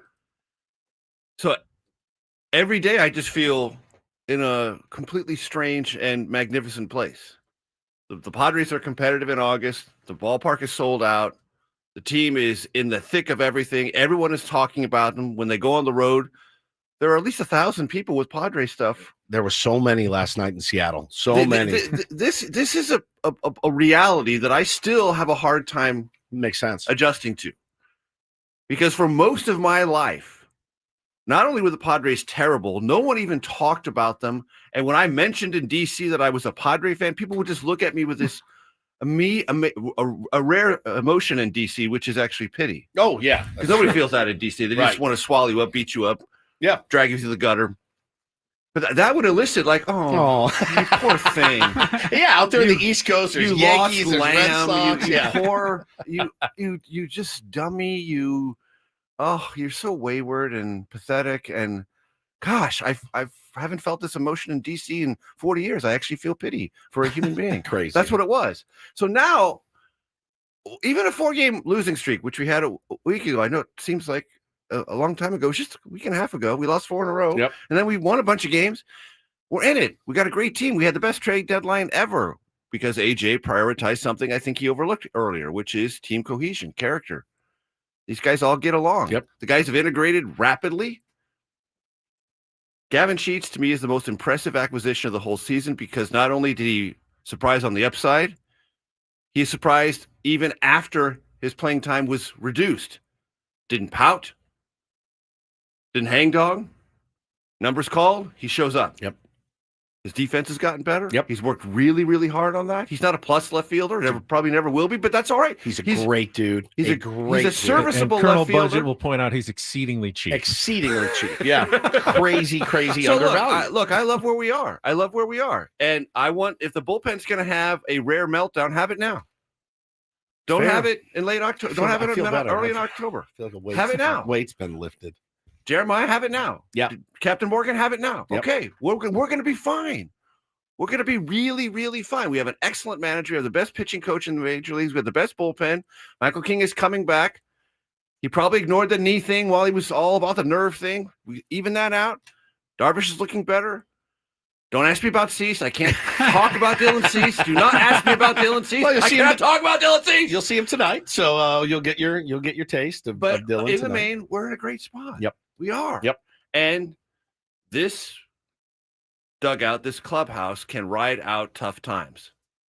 Finally, it can, and it will. And that's Mike Schilt as well. Yep. Yes. Mike Schilt is somehow has been able to steady the clubhouse in a way that Bob Melvin never could, that Jace Tingler, Andy never had a Green shot. Yeah. never were able to do. And he has been able to do that. I'm not sure exactly how, but he has been able to steady that clubhouse in ways previous managers have not. They talk a lot about preparation. They talk a lot about the small incremental Ball parts of and- victory. yeah. Victories are won sometimes in the third inning on a play that will never even get on the show. Because a small thing happened, long at bat, ground ball that stabbed, it turned into an out at second, something, and they focus on those things relentlessly. And he is relentlessly positive, to the great frustration of the beat writers, I know. Yep. But Schilt's like, no, I'm not going down to that negative place. I'm not going to that spot. I'm not. He won't.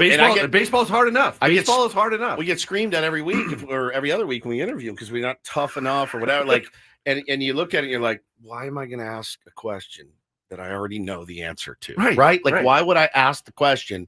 I tried when he first started to get him to say one negative thing about anybody. He wouldn't do it. I begged him to say it. Right. He wouldn't. He wouldn't do it. No. And yeah, it's frustrating. It's frustrating.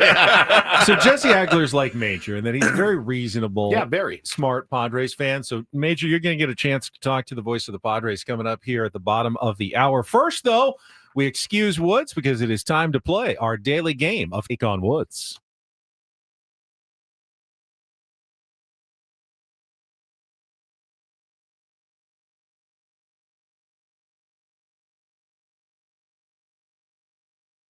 Take on What's brought to you by Bay Alarm, security and fire alarms for every business. We got you, and we got Patrick this morning as our contestant. Good morning, Patrick. Say hello to a Major Garrett.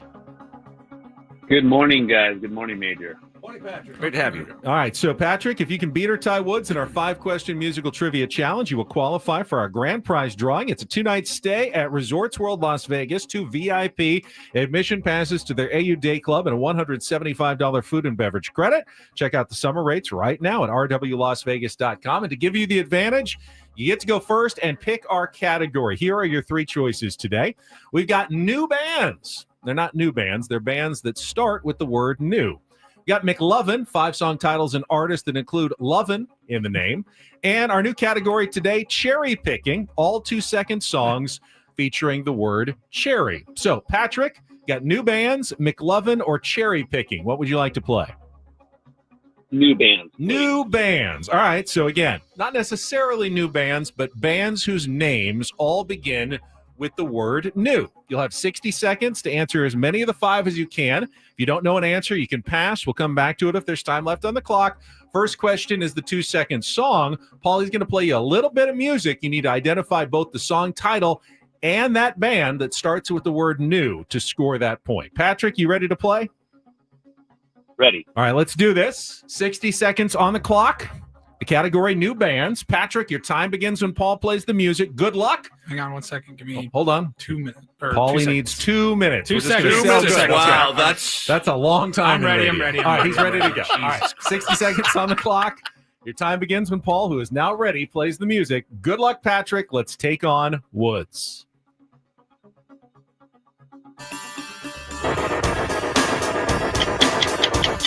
That is New Radicals. Correct. You get what you give. Correct. Following the suicide of lead singer Ian Curtis, members of Joy Division reformed into what influential 80s band known for hits including Bizarre Love Triangle? New Order. Correct. Jonathan, Jordan, Joey, Donnie, and Danny came together to form which late 80s and early 90s boy band? New Kids on the Block. Correct. Bobby Brown formed which R&B quintet in 1978? New Edition. Correct. Formed in 2022, which Korean girl group with hits like Ditto and Super Shy has risen to worldwide popularity?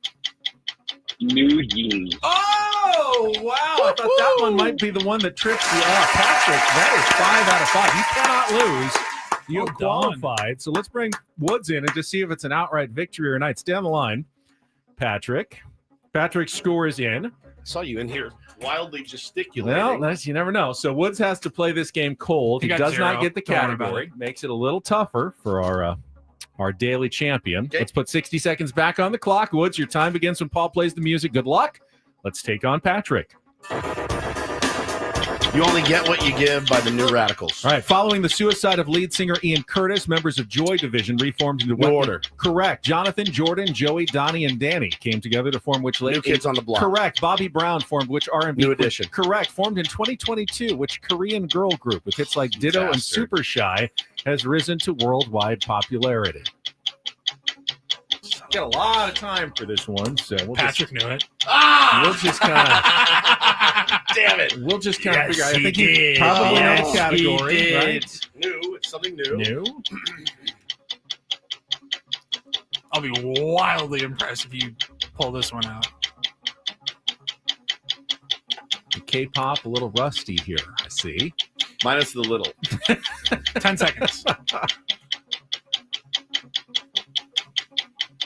This is like the beginning of 60 Minutes. New Tanks. Yes. I have no idea. Yeah, I know. That's not it. And Patrick wins it. No effing way. New Jeans. He knew it. He won 5 to 4. 5 to 4. Oh, unbelievable. All category. hail Patrick. New bands. Patrick, I was cruising. Stay on the line. Paulie will get your info, put you into the drawing for the grand prize. That was an impressive performance. Paulie needs 2 minutes, Patrick. So just wait for take that. on Woods. That was a slugfest. We're going to take a what quick was it called? time out. New what? New bands. All bands that No. begin with the word. The song New Jeans is the Korean girl group. I'm sure you can. I'm actually happy I don't know that. I mean, it would really ruin my cred if I knew when that. you lose, you actually win. Yeah, and I Will lost feels and like I he actually lost, but he won. won. I would have Not- accused you of cheating. Not for that sure. one. Yeah, I feel it helps my credibility to not know that, I think. Jesse Agler, voice of the Padres, and Major is going to provide his incorporator word for today. All coming up next year on 97.3 The Fan. First, though, Woods and I want to tell you about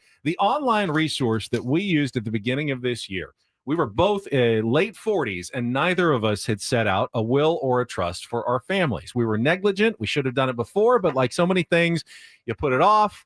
You don't want to worry about the expense of going to a lawyer's office, and we just thought, we'll get to it at some point. That is a big mistake. Pretty embarrassing to wait as long as I did, certainly with 2 kids who I love more than anything. My family, I love them so much, and I don't know why I put it off. I do. I was just lazy. I was lazy, and I didn't know the proper procedure to do it. So when we got the idea, and they asked us to talk about trust and will, went in and did it over the holidays, took 25, 30 minutes, super easy, super convenient. So go to trustandwill.com, use the code FAN, FAN. When you check out, you'll get 20% off and free shipping of your estate documents. Yeah, it's something that you can do at home. It is really, really simple. You can name guardians for your children. You can set up a trust for your house, for your 401ks. Avoid probate court. Your family could be left with a long, expensive process if you don't set this out, and you can do it so quickly. Why not do it today? Go to trustandwill.com. Again, use code FAN at checkout. They'll send you your estate documents, put them in a safe, put them in a filing cabinet. Don't worry about them after that. Just do it today at trustandwill.com.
Hey players, things are about to get real here in San Diego.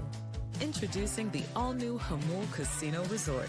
With a 200-room hotel tower, exciting new eats and drinks, plenty of new places to play, and a luxe spa and salon. Hello, rooftop pool and deck. It's where players can play their hearts out and enjoy all the perks that come with it. It gets real this summer at the all-new Jamul Casino Resort, the players' place.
The incorporator word has been chosen by Major Garrett. We will reveal it to Jesse Agler at the end of this interview coming up. First, this hour on 97.3 The Fan is brought to you by Staples. Your local Staples has hot deals and super low prices throughout the store on everything for your business. And right now at Staples, save up to $125 off your print order. Exclusions apply. Visit staples.com/print for details. Ends 9/13. Save even more with the Easy Rewards program at Staples. Yes, we will go up to Seattle and chat with the voice of the Padres, our weekly visit with Jesse Agler, coming up right after traffic here on 97.3 The Fan. From the 855 Get Ross Traffic Center, protecting San Diego after accidents or injury, here's Kelly Danick. This game day traffic report is brought to you by Crystal Geyser, Alpine Spring Water. Couple problems out of the South Bay, northbound 5 before Plaza Boulevard. We have reports of a stalled SUV in middle lanes. Then up ahead, accident on the Division Street on-ramp to northbound 5. Couple of stalled vehicles in the North County, southbound 5 right before Leucadia. This one's in middle lanes. And a stall in the fast lane, southbound 15 just before Poway Road. What makes Crystal Geyser Alpine Spring Water different? They always bottle their Alpine Spring Water less than 1.5 miles from the spring source. And all of their bottles are made with 50% recycled plastic from their own recycling plants. Crystal Geyser, bottled at the spring source. I'm Kelly Danick with Ben & Woods, San Diego's #1 sports station, 97.3 The Fan. And we got a full house today, Jesse. Let me reintroduce you to Major Garrett, CBS News Chief Washington Correspondent. And good morning to you, Jesse. Man, good morning to all three of you guys and Paul. 4 guys. That's great. Yeah. I love it. What's up? 4 men in here ready to talk to another man, Jesse Agler. Just men being manly men. Yes. Welcome to the men's room. Yeah. Dudes being bros. Mansplaining going yes, on. Exactly right. Jesse Agler, how is, what do they call it? The Emerald City, Seattle. It's one of my absolute favorite stops that we get to make every year. Unseasonably warm, though. They're having one of those, snaps where everybody's freaking out because it's like in the mid 80s. I think it was 84 at first pitch last night, which could have had something to do with the way the ball was flying early on in that game. But it's a great city. It's a great ballpark. I love coming here. And if the Padres could win a couple of games the rest of the week, it would make it even better, of course. Do you go down to the fish market and watch them throw the fish around? Pikes Place Market or whatever it's called. Pike Place Market, yeah. I have been there. I won't say that it's something I do regularly, but I have seen it. You've seen it once. You've seen it all the time. Pretty much. There you go. Pretty much. Okay, I don't there's the think fish. like Okay, the that's salmon. been caught. All right, there we go. Oh, there's another Exactly, fish that's yeah. been caught. Okay. Oh, there's another fish. I like that bit, actually. I like that. Did they ever drop them? Stick around and find out. Jesse, how devastated is everyone in and around the organization at losing the Vetter Cup? I mean, the tragedy is real. The good news, right? The good news is, now that is done, you can kind of turn your attention to everything else. It's no longer a distraction, right? Now that the Vetter Cup is settled, obviously it's kind of something of a tragedy, but we can now kind of focus on things like the National League West, perhaps attaining a bye through the wild card series. I don't know, maybe winning a pennant or a World Series title. So it's going to be tough to sort of mentally get over the hump tonight and know that when you take the field in Seattle, you're no longer competing for the Vetter Cup this year. However, there are at least those other sort of consolation prizes that they can go after. Yes, So it must have been rippling help. all through T-Mobile Park last Yes, night. like, On the lips of every yeah. fan, the Vetter Cup could be decided tonight. That was a badass Telecaster, though. It really was like a really beautiful Telecaster that they got and they handed The Cal guitar Raleigh. trophy. Yeah. Oh, it was beautiful. Go ahead, Jesse. I said to somebody last night before the game, I was like, imagine you're like just like some random fan on the East Coast, right? You work a night job, you get home at like 11:30. You're like, man, I want to watch some baseball before I wind down. Oh, Padres Mariners, that's a good game. You flip it on and you see Vetter Cup everywhere, and like you're just some truck driver in Philly. Yeah. Like, what on earth is going on out there? What are What we are they doing? talking Yeah. about? Yeah. It's so funny. I love it. It's good, man. And listen, back to last night's game. I mean, it's so rare, Jesse, and it's been so rare this. I haven't looked up the numbers. Go figure. But when the Padres hit, multiple home runs, 19-4. 19-4 when they hit over 2, right? Yeah. And you have a 6-run offensive. 6 runs. That's usually the threshold of victory. That's usually a dub for this Padres team last night, Jesse. What kind of did you see? Where'd you see it get away from the boys last night? Well, I mean, obviously it got away in the 5th inning, but I think as easy as it is to lock in on that, and reasonably, the pattern we're seeing, and this is nothing new in baseball. You want to go back to 1904, it's probably the same conversation.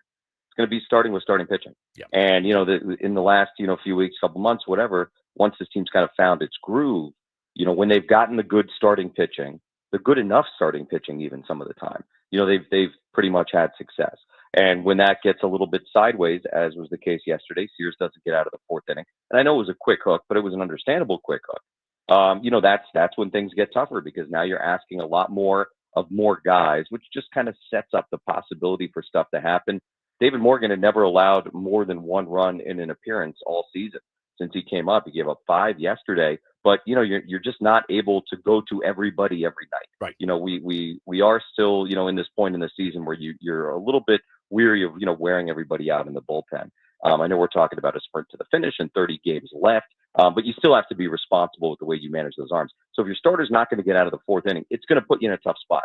And look, they've got the talent to get away with it sometimes, but you're not going to get away with it every time. And I think that's kind of what we saw yesterday. I do think, and it's a really good point, because you can't chase every game. You're down 1. You can't use every high leverage reliever every single night. That's a recipe for burnout and disaster. But you also know that if you could win the division and get a bye in the first round, you can buy yourself some rest at the end of the season. So I'd imagine that's a calculus that Mike Schilt and AJ Preller kind of have to play as they're looking at this last month. Like, how hard do we want to go for that potential reward? Or are we okay being rested, ready to go, and just having to win an extra wild card series and then be on an even playing field and maybe even a little bit hotter? Because we've seen wild card teams actually sometimes go in with a little more momentum than the teams that had the bye. There will be days, let me be clear, there will be days where you have a game like last night and they do that. I just don't know that you can do it day 11 of 13 in a row. And that's where we are right now. So, they haven't had an off day in almost 2 weeks. They have one Thursday coming up in Minneapolis. So I don't think last night was the night. Now, maybe coming out of the off day this weekend, in Minnesota, or knowing that you've got, pretty much an off day every week, I think the rest of the way, I don't believe they're going to play more than 10 in a row without a day off at any point after Thursday. You're definitely going to see a little bit more frequency of that kind of thing happening. I just think that last night, coming out of the Dodgers series, again, 11th out of the 13 in a row, just a tough night to do it. I wonder, Jesse, and they'd probably never admit they do, but do you think Mike Schilt and Ruben Niebla, do you think they glance up at the scoreboard and go, all right, Dodgers are up 5-0 right now. Let's, honestly, let's kind of not punt per se, but let's. It doesn't matter what the other team does. Turn your mic on. Turn your mic on. Turn your mic on. Turn your mic on. Sorry, it doesn't matter what they're doing though. What's because if they're losing, you want to go. We want to win because we want a game again. If they're winning, you go. We got to win because we don't want to lose again. I don't think it really matters. You don't think it matters? I think they're now they're definitely looking at it. Yeah. But I think they're gonna manage their game based on their own stuff, not on that stuff. Yeah, you manage the game that's in front of you. You manage the game that's in front of you. Well, you manage the game in front of you, but you also have to manage 5 games down the road, and you have to manage tomorrow night's game, and you have to manage the game after that, and you have to factor in the off day. So, you do wonder. You look up and you go, "Oh, all right, well, no use chasing this one tonight or whatever," right? Like, isn't that a normal? Wouldn't you do that if you were the skipper? I think. So, what do we think about JP Sears? Not much so far, Jesse. I mean, it's a back of the rotation guy.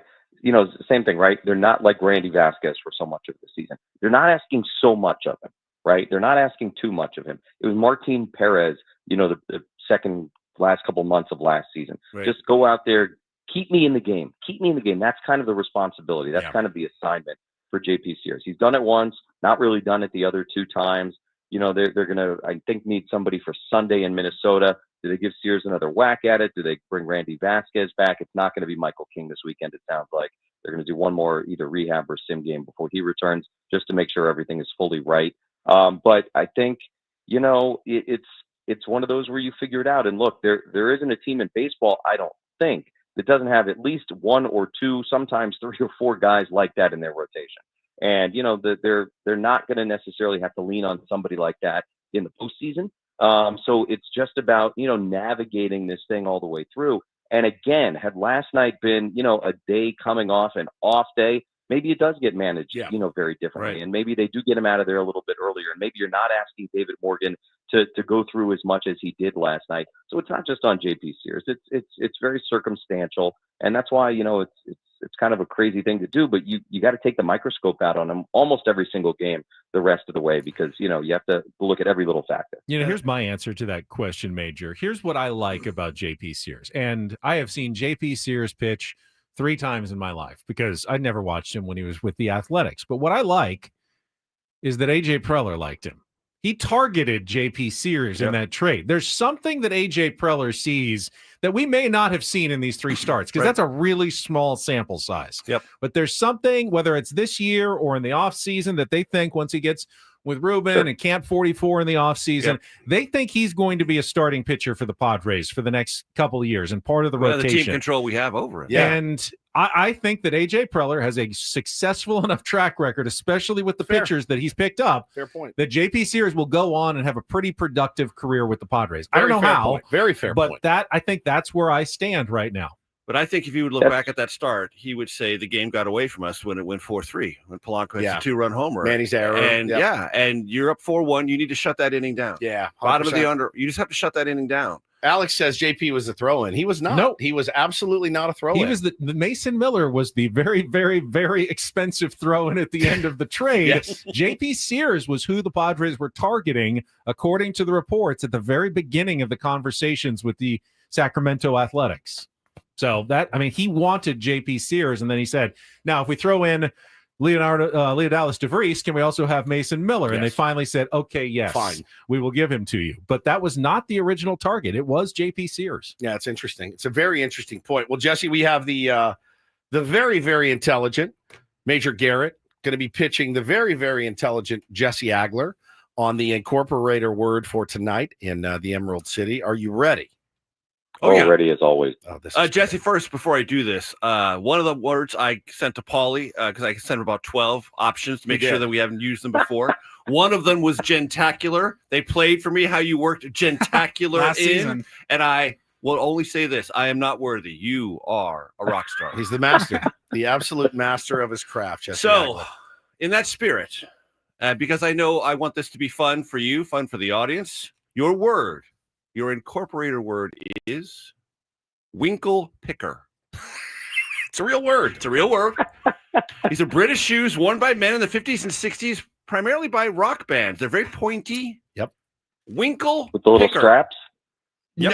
With Little straps on the side. Yeah, little straps. Yes, Okay. little buckles on Jesse the side. knows about winkle pickers. Exactly. Think Roger Daltrey, Pete Townsend, Keith Moon, and the Who. That's like I can see them, the winkle pickers, in my mind's eye.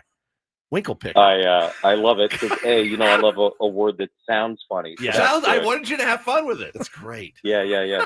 That's beautiful. And as Woods knows, I'm a huge music guy. So Huge that's music really guy. perfect. Massive. Jesse, Pete Townsend. Just don't get caught picking your winkle in public. It's No, inappropriate. you don't want to do that. Oh, Ben.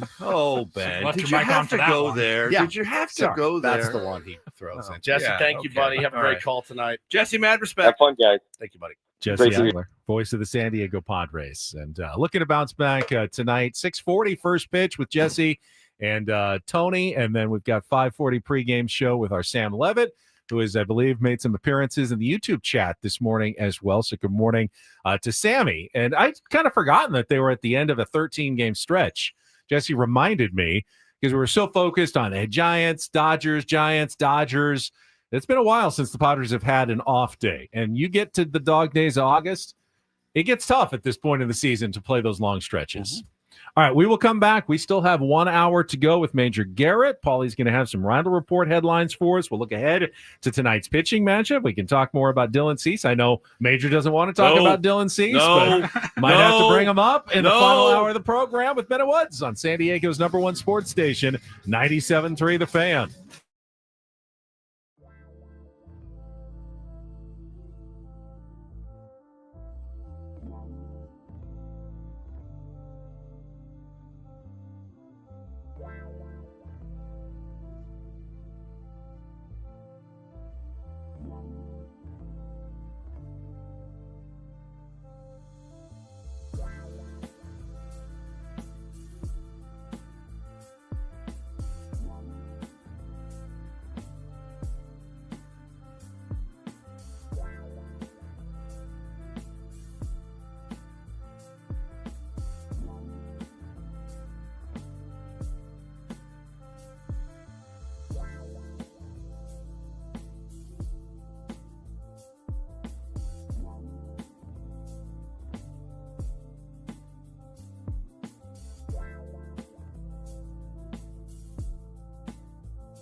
Final hour of Ben and Woods here on a Tuesday. And then after the show, Major Garrett, who's been in studio with us for the past hour, is going to join us for the monthly recording of our Off the Air podcast. We'll get a little beyond the Padres and sports. You never know where that conversation's going to go. That's your extra work that the corporate overlords laid on you, right? The last one was literally about assisted suicide. So I'm sure today's is going to go to who knows what place. The darkest. I mean, the first one. Do you need assistance? I don't. The first one was really funny, and because it was about an embarrassing story for me, I got scammed. Okay. And I told the story. It's kind of a warning, but also like, look at an idiot I am. And then the next one, we just were kind of riffing, and then all of a sudden was right when Ozzy Osbourne passed away. Okay. And he had Parkinson's, and then there was like a thread on Reddit that was not to be believed. He passed away in normal circumstances, but it got us going down the path of, hey man, if it's my time, and the doctor's like, buddy, you're not recovering. Right. What's this is as good as it's going to get. It's only getting worse. It's only going to get worse from here. Right. We just kind of had the conversation of like, and it just got really dark. And I don't know how it got there, but it did. So today, I'm so looking forward. I know it's gonna be great. I am. It's gonna be great. So looking forward. Maybe to we this. talk about our favorite pets that we lost, and the I'm a real weeper, and the grisly way that they were lost. Yes, we could do good. that. Okay, that's good. But all have options a, are on the 18 table. tissue podcast. Yeah, yeah. Okay, good. All good. options are on the table. Very good. Yeah. Major, did you have any pets? You ever a pet person? I did as a child. I did as a child. But because I've lived mostly in apartments and my work schedule doesn't mix well. well. It becomes an act of indulgence as bordering on cruelty, and I can't do that. But in my retired life, when I come back home, which is here, San Diego, we'll have pets. We can't wait for you to get back here to San Diego. I can't either, actually. It's the truth be told. Yeah, for sure. I mean, it's. This is the greatest city on the planet. It no is. question. And I know you're in the and I will live here the 2 times when my schedule will be indifferent to traffic as a child and as a retiree. Oh, that's perfect. Yeah, exactly. There's lots of traffic. I couldn't live here if I didn't do morning radio. If I just had a 9 to 5, I don't think I could make it as great as it is. Do you think, and I'm not pushing you any faster than you need to go, but how do you think you will handle retirement? My best friend, Scott, just retired at the age of 50. Wow. And I just don't know that he's going to continue to stay retired. He says, I think I can do it, because he's planning on just, living a little more affordably. They moved from New York City to Henderson, Nevada. Yeah. Bought a house there. And south of Vegas. Like, yeah. Don't have kids. So, they've saved up and they're just ready to go. And I'm thinking, I haven't even thought about it yet. I'm turning 50 later this year. And he's already there. He's playing golf, 3-4 times a week. Is he bored? I don't think so. Not yet. But I get the sense that don't you think at some point in the next few years, I just don't know that I could, I could turn it off at age 50. Look, like as I mentioned, I just turned 63. So this is a real mental conversation. It's a family conversation. I'm getting nearer and nearer to it. And I've talked to my friends who have retired, and they have one phrase that keeps ringing through my head. You don't retire from something, you retire to something. Yes. If you don't have a plan, if you don't have an intentionality about it, it's going to be more complicated. Really it's a great one. I feel like. So when I think about retiring, I think about retiring from the day-to-day Washington journalism career. I've lived in D.C. since 1990. I will not stop writing. Yeah. I will not stop being probably asked for interviews about things. Oh, yeah, we didn't tell you. You're going to be 3 days a week. I'm going to be the intern. 3 days a week. Right. Yeah. I mean, at least 3 days a week. Call time is 5:15 a.m. Yeah, Okay, 5:15. Right. 3 days a week. It's no big deal. Like Give you're something to you'll do. be staging. Staging. Hey, Major. And you'll text me the food orders the night Yes, before. yes. And It'll be really good for your brand. Yes, it'll help your brand. The funny thing is I always threaten Betty that all the time. Like I'm done here pretty soon. I can't do this much longer. But for me, with small kids, it would be the optimum time too, because if I could full time, literally just coach little league and flag football. I don't know that there's a happier version of me that exists. I would be sitting around the house waiting for them to get home, which is pretty much what I do anyway. And then to be able to coach, I would be doing lineups and stats and like this is the bummer. Is like this is the time I should retire so that I can be a father to my kids all the time. Right. That is my dream job. Sure. And I haven't been able to convince my wife to let me be a stay-at-home dad yet. I'm chipping away. I mean, I'm chipping away at it. I'm doing a really good job with her out of town. Like I'm really chipping away at it. But for me, that's the most rewarding thing I do by far. Oh yes, no question. It's not even close, and I love it. I love doing it. So it's like if I had the money to do it, I love you guys. I'd be gone. I mean, I would be gone right now. There's no question. Yeah, look, and my kids are all up and out on their own. Yeah. My youngest is 25, 28, 30. So they're all up and defining their lives and doing a brilliant job at that work. I missed a lot of it when I was I mean, I was heavy White House stuff. 100%. But I took time out on the road to record books. And I would send the tapes back then. Oh, that's rad. And they'd fall asleep listening to my voice on cassette tapes. Oh, that's so cool. Wow. That was one of the ways that I tried to live in both places. That was long before FaceTime. It was it's easier It was now. the basic technology of the time. Yeah. But a cassette tape player for me that I put in a FedEx pouch, get it out there. It'd arrive a couple of days That's later. incredible. That's incredible. Dad's here. Dad's with us. At least we fall asleep. So you do whatever you can to try to bridge those gaps. If the gaps exist, and in my life at that time, they really did. They were heavy. That's really cool. My buddy's on his way to the driving range right now. Is he listening right now? So not bored. The frustrating part for me, of course, is that I've always been slightly, but better golfer this entire time. In the last 3 months since he's retired, he's passing me. I'm not going to be able to keep up because he has all the time now to practice and play, and I'm here, toiling away at my two jobs, and I'm losing ground fast here. We all did a round at Ramshill. You're all very good golfers. I mean, very good is very subjective. I don't think I played since. We're going to run that back anytime soon. We are, yeah, we absolutely should. All right, Padres against the Mariners. You got to win. Got to win one of these two. Otherwise, you're heading to another 4-game losing streak, just like you had right before the 5-game winning streak. And you don't want to just alternate winning and losing streaks the rest of the season. That's not going to make up any ground. So I need this to be the last losing streak. Padres have done a good job the second half of the season. I believe 5 times now this season, or 6 times now, where they've lost the first game of the series and then gone on to still win the series and come back and erase that first game for whatever reason, didn't go their way. They've bounced back and done well. And it does usually require some decent starting pitching, which means, it's Dylan Cease's turn to step up tonight for the San Diego Padres. And I still don't understand. I do not understand this version of Dylan Cease, who still strikes out a lot of batters, looks dominant for 2 or 3 innings of his outing. He's second in Major League Baseball in strikeouts. He's up there behind, Tarek Skubal, I think, is still leading, but Dylan Cease is certainly having another quality campaign when it comes to swing and miss. He just seems to have that inning that gets away from him 2 out of 3 starts essentially this year. And I made the point earlier, Major, that I don't think it would have been possible at the beginning of the season. No Joe Musgrove. Yu Darvish isn't going to be available until August. Michael King's going to miss about 3 months in the middle of the season. And Dylan Cease is going to have the worst year of his career. I would say, are the Padres in last place, or did they stay ahead of the Rockies? Right. I mean, we had that conversation in April. We're all saying we're under 500. Of course. Oh, yeah. I picked him right at 500. I really did. I picked him at 500. And you That's thought, before a lot of the Michael injuries. King would have a good season, And I thought Dylan Dylan Cease would have Cease, a good season. Yeah, I just didn't think we had the depth. Conversation. We're scratching 10 games under 500, maybe 7. Yeah. Out of it. 100%. Giants above us. Yeah. Diamondbacks for sure above us. Yeah.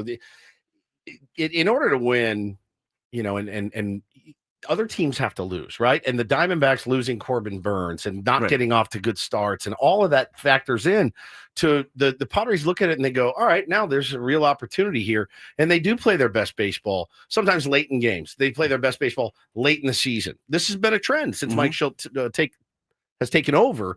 And you can't quantify that. Mike Schilt wins 90 games every year and his teams get better in the second half. I don't know what it is. You can't bottle it. You can't sell it. But it's absolutely been a thing, and you have to just kind of ride that out. And look, I was kidding earlier. Dylan is obviously a phenomenal pitcher. He has incredible stuff, swing and miss stuff. But I think there is a kind of addiction he falls into on the strikeout.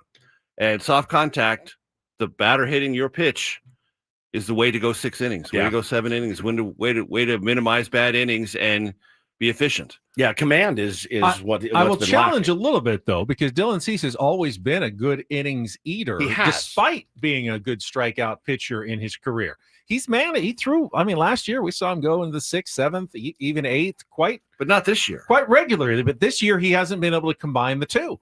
And I think for me, and I don't have the numbers specifically on this, other teams are doing a better job spoiling pitches against Dylan. A lot more foul balls than I think he used to throw, and that's very taxing. It's messing him up, and he gets taxed, and then he gets that second to third time through the order where he's thrown a few more pitches, and all of a sudden, couple bloops in there, and one bad pitch, and it's a 3-run homer or it's a 2-run double, and what looked like a really good start ends up being not so good of a start for Dylan Cease. Yeah, and you look at him and you see the lightning potential. I mean, every time you see some of the best hitters in the game look straight up foolish. I mean, look completely overmatched by Dylan. You're like, oh my God, this guy's going to go 7. It's going to be another Nick Pivetta kind of thing where he's just a bulldog. He's just going to, but it doesn't happen. Somewhere in there, things get a little wobbly. When they get wobbly, he does not reassert himself and sort of command the moment. Yeah, no question. And like the last game he pitched, defense fell apart on him, and he was able to get out of that. Let up 1 run, and I said on the air, I'm like, that's not a guy like tonight. If you're Manny and you're Xander and you're Crony and you're Luis and you're Laureano, talk like you've got to make plays behind Dylan Cease where things can get out of control. I just did his numbers, Ben. He's got 137 innings pitched. 137 2/3 in 26 starts, average of about 5 2/3 a start, which isn't terrible. No. But for him, what's he on pace for? He'll get how many more starts? Probably 5 more starts. Okay, so he's not going to get 180 innings. No. He's just not. And that's what you need him for. You need him 180. He has elite stuff, but he does not have elite statistics. Correct. And again, it's for him. It's just command. I think the fastball command in particular. Yes. And Mud points this out a couple of times. You get ahead in the count, and hey, 0-2, great. You can put him away, but he'll throw a fastball that's just not competitive.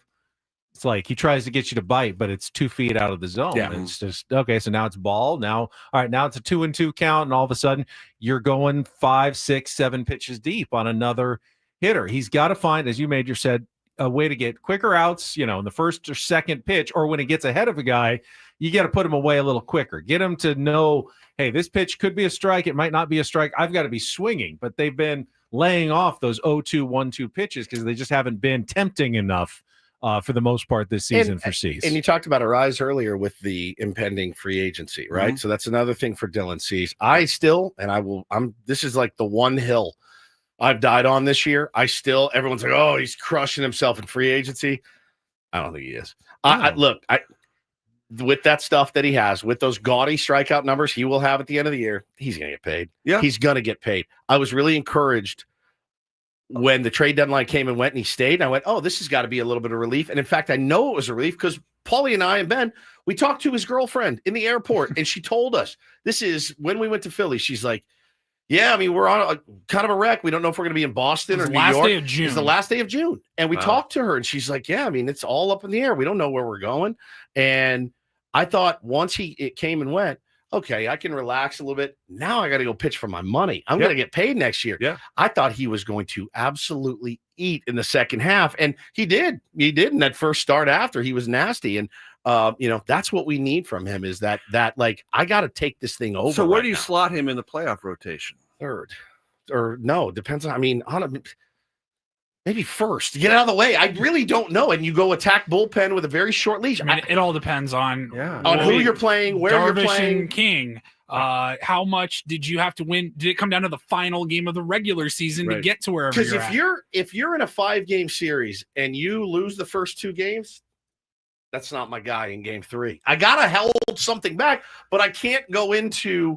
I would hate to not pitch Nicky P, right? Right, you got to. Yeah, obviously, you have to. Nicky P is probably my game 1 starter. Yes. Do you have to throw your best starter game 1? Yeah. Do you have to? Yeah, you do. Do you? Especially in a short series. Okay. I just don't know. If Michael King comes back and looks like Michael King, he Then might be he your may be one. your one. I go Pivetta 2. King, Pivetta, Darvish. And then it's probably too much too out of the box, but I like the idea of Wandy opener and then give me 3 to 4 innings of Dylan Cease at max effort. Yeah. And then take him out for the bullpen in like your game 4 of a series. Is that too much? Would they actually do that with Dylan Cease, who was supposed to be an ace, and turn him into more of a bullpen, innings of bulk guy out of the bullpen after an opener? That would be weird, but based on what he's done this season, which means he's dominated the first time through, if you can get through an opener with one of your bullpen guys, whether it's Wandy against some lefties, did it against the Dodgers, give him 5 outs, then give Dylan the bottom of the order and then all the way through the order one more time.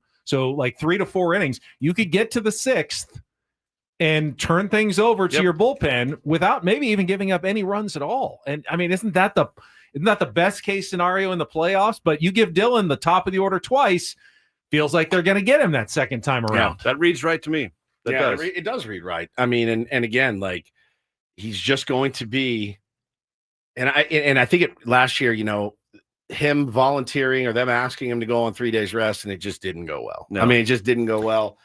That's a really Kirsten really tough. says Nestor Cortez could get a start in the postseason. I see Nestor Cortez as being I see him being as a bulk guy as well. Sure. If you get a short start out of a righty, hey, Yu Darvish may only be solid. He starts looking shaky in the 3rd or 4th inning. You go to Nestor Cortez for 2-3 innings, and that gets you to your bullpen at the end of the game as well. It's like Angelo says, and this is why I say you have to start your number 1 starter in game 1. If it's here in San Diego, Dylan Cease could get the ball. If it's anywhere else, absolutely not, right? I mean, you have to look at the splits. His splits are pretty nuts. So Nick Pivetta pitches obviously way better at Petco Park. So all this has to be taken into account. There's really no wrong answers. If everybody is healthy and firing like they're supposed to be, there's no wrong answers. You're good. Your bullpen's elite. It's attack. You can shorten games like a madman, and you can you're going to burn through those guys in the postseason because that's what you do. So you're much closer to this than I am. Do we think there is any possibility, even a slight microscopic possibility, that Musgrove does anything in the playoffs? I do. 1%, at least. I think more than that. No, I'm saying, but non-zero. Non-zero. There's absolutely a chance. Here's my prediction. If Joe Musgrove proves that he's healthy enough to come back and throw 1 inning. Just 1. Yeah. Yuki Matsui is not necessary on a postseason roster. Yeah. He will be shut down with whatever ailment they can come up with, and Joe Musgrove will get that last spot, and you can use that at Petco Park. You bring in Joe Musgrove the place at goes any nuts. point. The place goes you nuts. can change the entire electricity of a series. The place goes with absolutely that bonkers. moment. It's a card that I think Mike Schilt can have in his. I got in chills his thinking deck. about it. I just did. Can you imagine that walk-in? Yeah. That walk-in? Yeah. I'd It love it. doesn't even have to be a high leverage situation. No, it's right. when your team and your stadium needs an emotional boost. Yeah. And that could carry over That for the rest of outfield the fence series. opens up, and right. freaking Joe Musgrove comes Java through. Joe comes in. I love it. The place would go absolutely It's Major bonkers. League when Rick Vaughn comes in and, out of the relief. I mean, the place goes absolutely insane. All right, we're going to take a quick timeout. We'll come back. We still have our Rindle Report headlines to get to. Heading toward 10 o'clock, Major Garrett in studio. Don't go away. Ben Woods on San Diego's #1 sports station, 97.3 The Fan. First, talking about daily fantasy sports. I've been doing it the past year with Prize Picks. I felt very comfortable when I started my Prize Picks journey. Downloaded the app. It was really simple to use. Set my first couple of lineups. I go, all right, this is fun. You can play, set your own games, play your own way with Prize Picks. All you're doing is picking against the stats. You take your favorite players in baseball, football, picking between 2 and 6 players, and then just picking more or less. If it's baseball, maybe it's hits or RBI plus runs scored plus home runs, or if it's pitchers, strikeouts in a game, more or less than like 5.5. And the more you put together, the more you can win with real cash. Right now, when you download the Prize Picks app, use the code KWFN to get $50 in lineups when you play your first $5 lineup. That's code KWFN. Get $50 in lineups to play your first $5 lineup. That's a bunch of free play right off the bat. Hey, you can win as much as 2,000 times your money. And then when you do win, it's quick to get it back in your account. I've withdrawn from my account several times. You can use Apple Pay, Venmo, MasterCard. It's quick and easy. Got my money within 15, 20 minutes or so. It was not a problem at all. It makes me feel good about Prize Picks. And look for those special squares with the start of football season. Look for those more than 1/2 of 1 yard on a quarterback passing. So easy to add that to a winning lineup with Prize Picks. Run your game. Must be present in certain states. Visit prizepicks.com for details.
Hey players, things are about to get real here in San Diego.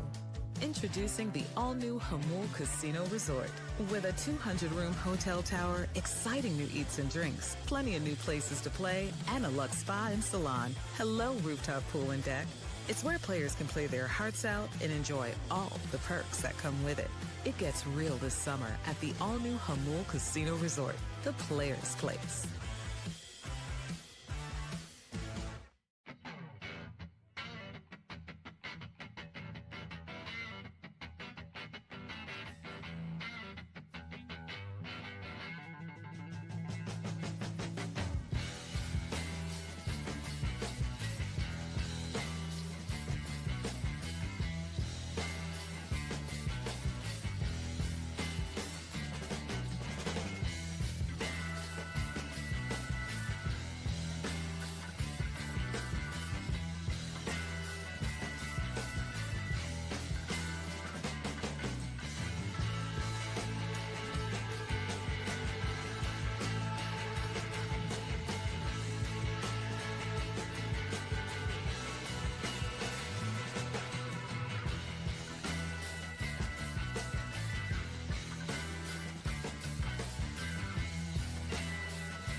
I'm actually been a little bit jealous of Woods. Just wrapped up his season-long picks competition in golf. Yes, which my is pick you dynasty. wouldn't think that Woods would be obsessed with the PGA Tour. Obsessed with it. But every week, all year long, he has to pick a different golfer. So once you've used that golfer once, he's out. Yes. And he's in a pool with a lot of people. Hundreds of people. And Woods made it all the way to the end, finished top 5. Think top 5. Won the playoffs. You had not Tommy Fleetwood, but you had Scotty Scheffler, Yes. and you saved him until the end. Yep. Great strategy, and have done really well. But it was very interesting to see what happened at the end of the FedEx Cup playoffs. So Tommy Fleetwood winning the FedEx Cup championship. Everyone loves Tommy Fleetwood. Everyone loves Tommy Fleetwood. I don't know. In my time, I've seen some beloved athletes. Like Tony Gwynn is the most beloved athlete I've ever met. Tommy Fleetwood on the PGA Tour gets to those levels. Like everybody on the PGA Tour just thinks he's the greatest guy, nicest guy, and they all felt like so bad for him that he has come so close to winning so many times, and then finally comes through and wins the entire title at the end, which was kind of crazy. How much did he win? Well, $10 million. Yeah, 10? just for the tournament, Just the for $10 the million tournament. and the FedEx Cup bonus. What's that? He won the FedEx The Tour Cup. Championship, and the winner of that Tour Championship is the FedEx Cup winner. Now, that's because they changed the rules, though. Right. Because at the start of the year, you were going to have the staggered start. So Right. Scotty Scheffler would have started at 10 under, and then whoever was second, Rory, whoever would have been at 8 under, and it would have gone down. Had they had the old rules, Scotty would have beaten Tommy Fleetwood by 1. Wow. Which probably would have been the most heartbreaking Yes. result that you could have imagined for Tommy, that he actually wins the tournament, but doesn't really win the tournament because he started too far behind Scotty Scheffler. I was blown away when I saw when it was over. He was hugging this grown man, and he was hugging this dude. And I went, "Oh, it's got to be his brother." They're like, "And that's Tommy Fleetwood's stepson." I went, "Well, he's like 35." So I ran to my computer. I put Tommy Fleetwood's stepson. He's got 2 stepsons. He's a stepdad. His wife is 23 years his senior, and they've been married forever. And his stepsons and him are super, super tight. The kid was crying. He's like, "Oh, you're all right. You're all right." I mean, he is just the greatest dude on the planet. And I loved his press conference. He goes, "It's all about being a good person first and being a good golfer second." And I just was like, man, I know that we all love the killer, you know, the Michael Jordan, the Tiger. We love that. We absolutely love those killers. I also am a big fan of guys like Tommy Fleetwood. I'm a huge fan of those guys. And Tommy always took the second place finishes in stride. Such grace. And Such said, grace. "Look, I put myself in a position to win." That's it. And don't you think Jordan Spieth would like to be in a conversation where he's putting himself in a position to win? 100%. And he's not. Not at all. This phenom, this absolute the Jack next Nicklaus big thing. next Tiger hasn't been competitive in years. Yep. And Tommy's like, "I put myself in a position to win. It didn't work out. Someday it will, but the most important thing is I put myself in a position to win." I didn't have the guy that was going to win the league had him, and I didn't. I had who was my last pick? Benny? You It picked was, Robert McIntyre. Robert McIntyre, who finished fine. But I'm rooting. This guy's going to beat me. He's going to win a lot of the money, and I'm like, I'm rooting for Tommy Fleetwood. Sure. That's how much how happy. So I was. it illustrates what Major is saying, though. Illustrates something that we have done as sports fans for a very long time in this country, and that is we're much harder on the person or team that finishes second than the one that does a decent job, finishes sixth, and we don't think about them. But we really hold feet to the fire when someone keeps finishing second. Yeah. Like, and which is wrong. You still It's the beat Ricky Bobby rule, everybody yes. else. Yeah. Second's better than everybody else, but somehow we have turned it into this, like loser, like this mark of shame. The first That loser, you're yeah. the first loser. You're the second. Doesn't matter what you finished. You finish second. Well, no, honestly, that means he's done really, really well by finishing second. The team that didn't win the World Series, they finished second though. Won a Among pennant. Great 30 job. teams won a pennant. Yeah. Think about Jack Nicklaus, 17 major championships, 19 second place finishes. Bananas. Can you believe that? I can't. Can you believe It's that? staggering. It's staggering. 19 And I major champion, second place finishes. I don't think he was bummed out. I mean, I'm sure he wanted to win, but look, that's how you win 17 by finishing second 19 times. That's right. That's right. Being good enough to be that competitive, that relentlessly. No, and it's funny. I'm like, I'm like wildly disappointed that the golf season is over. Yeah. Wild. Well, we And got Ryder everyone- Cup. We got Ryder Cup. Cup, of course, which is brilliant. Everyone's excited for football season. I'm lamenting the end of Yeah. the golf regular season. Tomorrow actually is the day that Keegan Bradley makes his choices for the Ryder Cup. Yes. The captain's picks, and the big, obviously, decision is whether he chooses himself. Because he did not He could. qualify, but he has been one of the better golfers this year and certainly could choose himself. I think he's probably feeling very torn about it. No though. doubt. I want, Paulie, you have the story that you texted us yesterday for the Round Report, yeah? The schedule? That's not Is it today? been done It's yet. supposed to come out today, but they Oh, have it's not out They yet. have not released the Okay. new I schedules thought it was yet. That was just a report. Somebody report. thought they heard it. That Okay. the next year's schedule comes out. But the today. rumor is the baseball schedule comes out today for 2026. I Oh, is that right? Yeah. I looked wanted- it up. Last year it came out like July 18th. So they've been like slacking this year. It's usually like the end of July, early August. Well, I hope and- they're working, using that time to do a better job. No kidding. Yeah. I'm fully Take on all the board time with that. you need, folks. That's because true. What you produced this year, not sufficient. Not sufficient at all, especially when it comes Suboptimal. Yeah, Padres Dodgers. Like what? It didn't make any sense. It's how fine. they Just did spread- it. 4 series is fine. Spread them out a little bit. Spread more. them out. April, Twice in 2 weeks, and that was June. it. The entire year. Give me like April, June, July or August, and then September. Yeah. Yeah. Make it interesting. Make but it you're also count. trying to minimize travel, and you're not, trying to send people back and forth across the country just so you play the Dodgers, an appropriate amount of think about time how in sick between it the two was series. last year. We clinched a playoff spot against the Dodgers. Yes. Turned the triple play. It was Yes. awesome. Now imagine playing the Dodgers in a 3-game series in the last week of the season for the division. For the division, Right. Forget it. You'd have to knock me out. I think, because I wanted to plan our Ben and Woods road trips next year live on the air because, I haven't traveled enough in No, you 2025. haven't. I got to get back on the horse. Well, if it does in fact come out today, we can kill a segment tomorrow. Okay, cool. So we will come back, though. Paulie's got his Round the Report headlines, everything that we missed on this program today. We'll wrap things up with Major Garrett, all coming up next on San Diego's #1 sports station, 97.3 The Fan.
Hey players, things are about to get real here in San Diego. Introducing the all-new Jamul Casino Resort. With a 200-room hotel tower, exciting new eats and drinks, plenty of new places to play, and a luxe spa and salon. Hello, rooftop pool and deck. It's where players can play their hearts out and enjoy all the perks that come with it. It gets real this summer at the all-new Jamul Casino Resort, the players' place.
I want to get quickly before we get to the Rondo Report, Major's thoughts on how you opened the show and your story about Trevor Hoffman. Oh, I don't know if you heard it. I I didn't. Did you didn't hear it? Reset this quickly. Which part? Well, I just want to know what he thinks about the lifetime membership. Well, I went to a gym that I've frequented for many, many years. And when I first started in radio 15 years ago here in San Diego, we were called. The new gym was opening up, and they called us in, wanted us to help with marketing. And they said, we'd like to offer all of you guys a lifetime membership to our gym. Lifetime. And I said, well, that's incredible. And I went in yesterday, and I walked into the gym, and I checked in like I normally do, but I had my headphones in. It just did the green beep, and I saw the green pop up, put it in my lock, put my keys in my locker, and I go, oh, look who's here, Trevor Hoffman. So I start shooting the breeze with Hoffy, and I go over to the rowing machine to get the heart rate up. And I clip in one foot, I clip in the other foot, I grab the thing, and I'm ready to go. And as I start to pull back, the guy standing in front of me goes, are you Stephen Woods? And I said, yes. He goes, could you come with me, sir? And I said, sure. What do you need? And I walk up, and he goes, we have a problem with your account.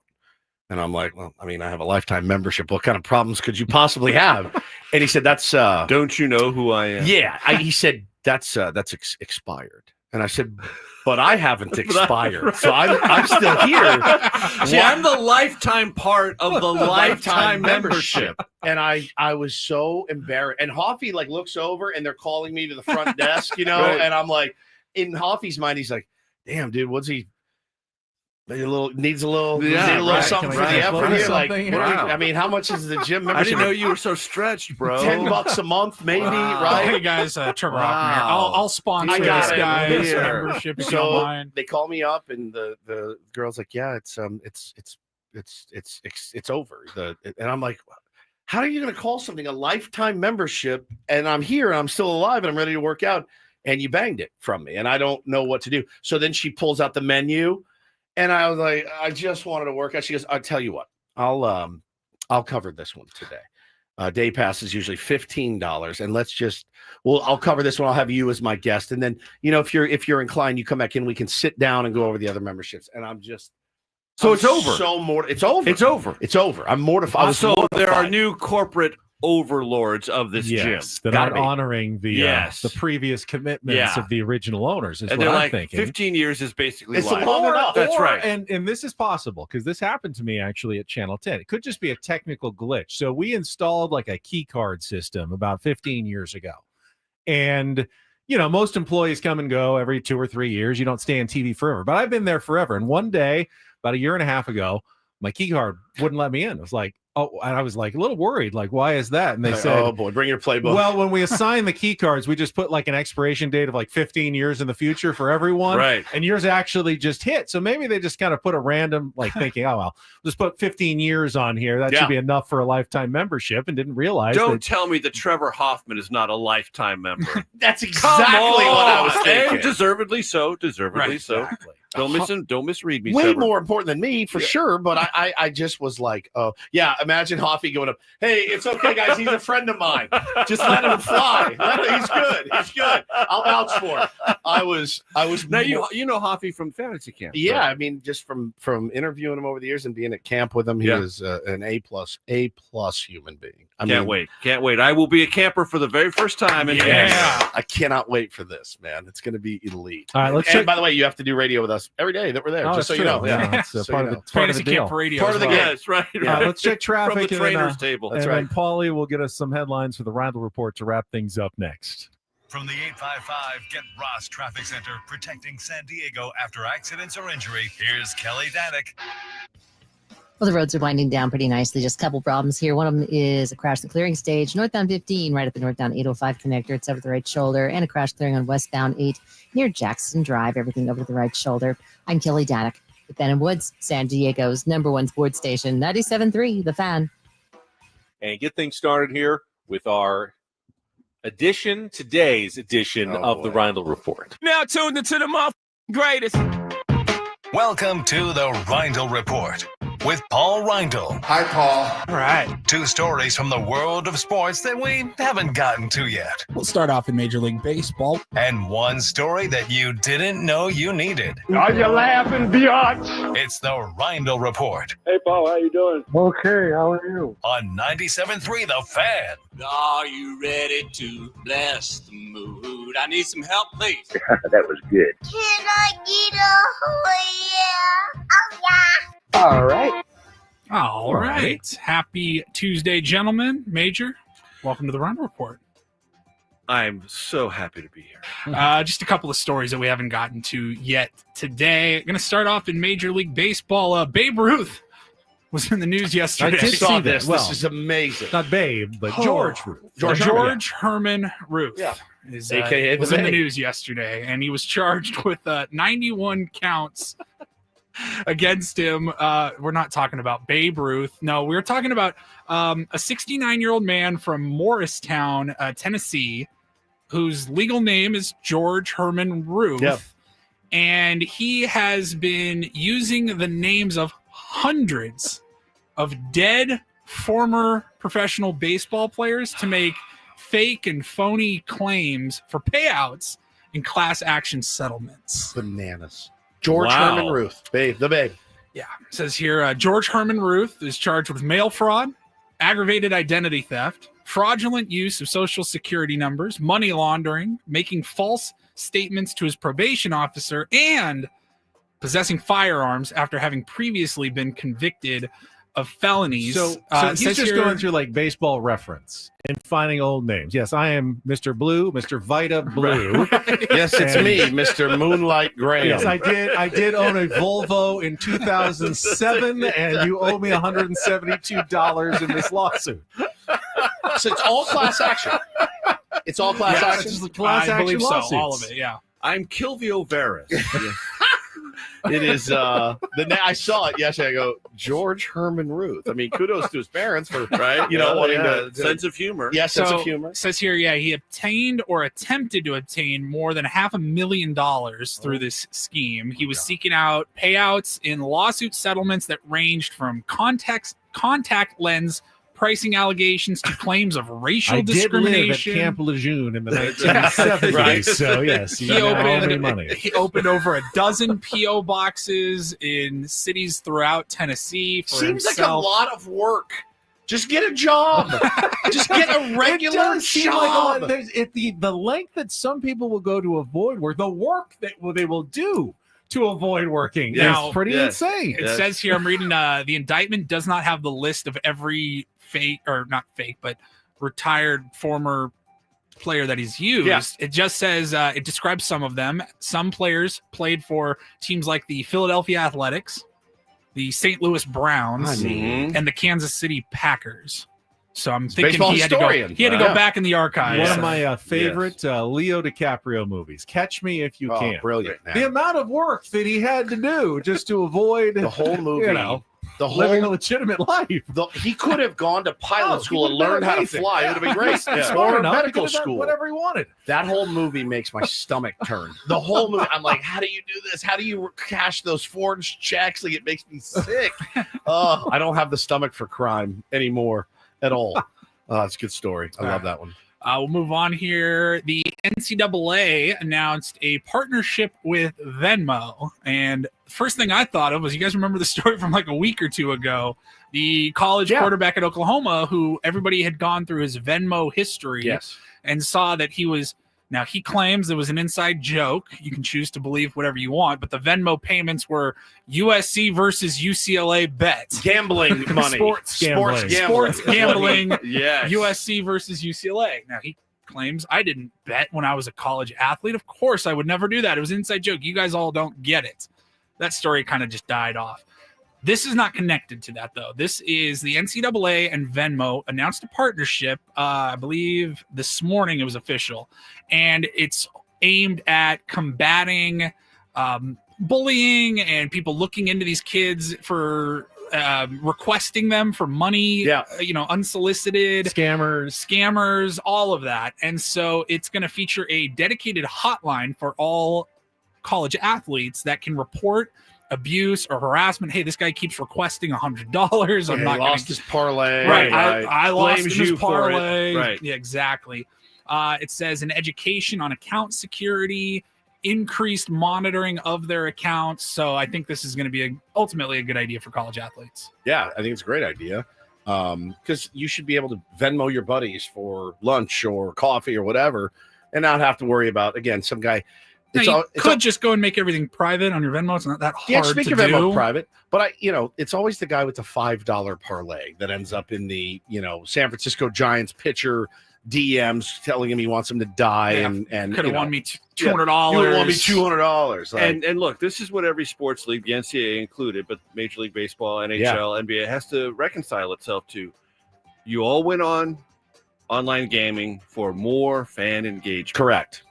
You got it. This is the downside, the Correct. inevitable, predictable downside Correct. of quote unquote fan engagement. It is not engagement anymore. It is borderline harassment. It is harassment. Yeah, no question. I can't imagine writing an athlete about a parlay that he lost me. I just can't. Or even worse, the athlete's wife or It's terrible. child or something. Awful. It's pretty out of control right now. And then finally, I just got some funny audio. Thought I'd play it here. There was a TikTok that went viral of a woman who had a dermatology appointment and she got a call back. She missed the call, went to voicemail from the dermatology office. And she was diagnosed with, they found a bacteria. It's called Pantoa. And when you have like a long word, you're going to try to describe, maybe spell it out phonetically or whatever, and maybe use, alpha, bravo, A as an apple. I'm bad at that. Stuff like that. I'm really bad at it. Just use the the NATO alphabet. I can't do that either. I don't know it. Zulu, Charlie, I'm not Bravo, good at it. Echo, Tango. Yeah, exactly. A for Apple, Emerson, Mary. Well, then I'm if you weren't terrible. very good, you might have actually Oh, fit in for very well. onomatopoeia. Yeah. You might have fit in pretty well with this dermatology office. Let me pull up the voicemail here. Just take a listen to this. The internet found this to be very funny. Hey, Haley. This is Kat with Babcock Dermatology. I was giving you a call to go over that bacteria culture that we did here in clinic the other day. So the bacteria came back, or the culture came back with a big bacteria called Pantoia species, and that is spelled P as in pork.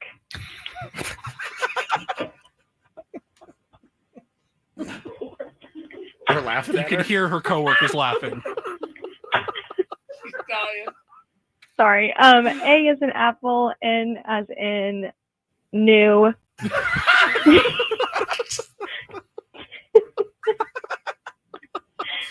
I'm so sorry. Okay, T as in tree, right. as in orange, E. At this point, you're like, what the hell do I have again?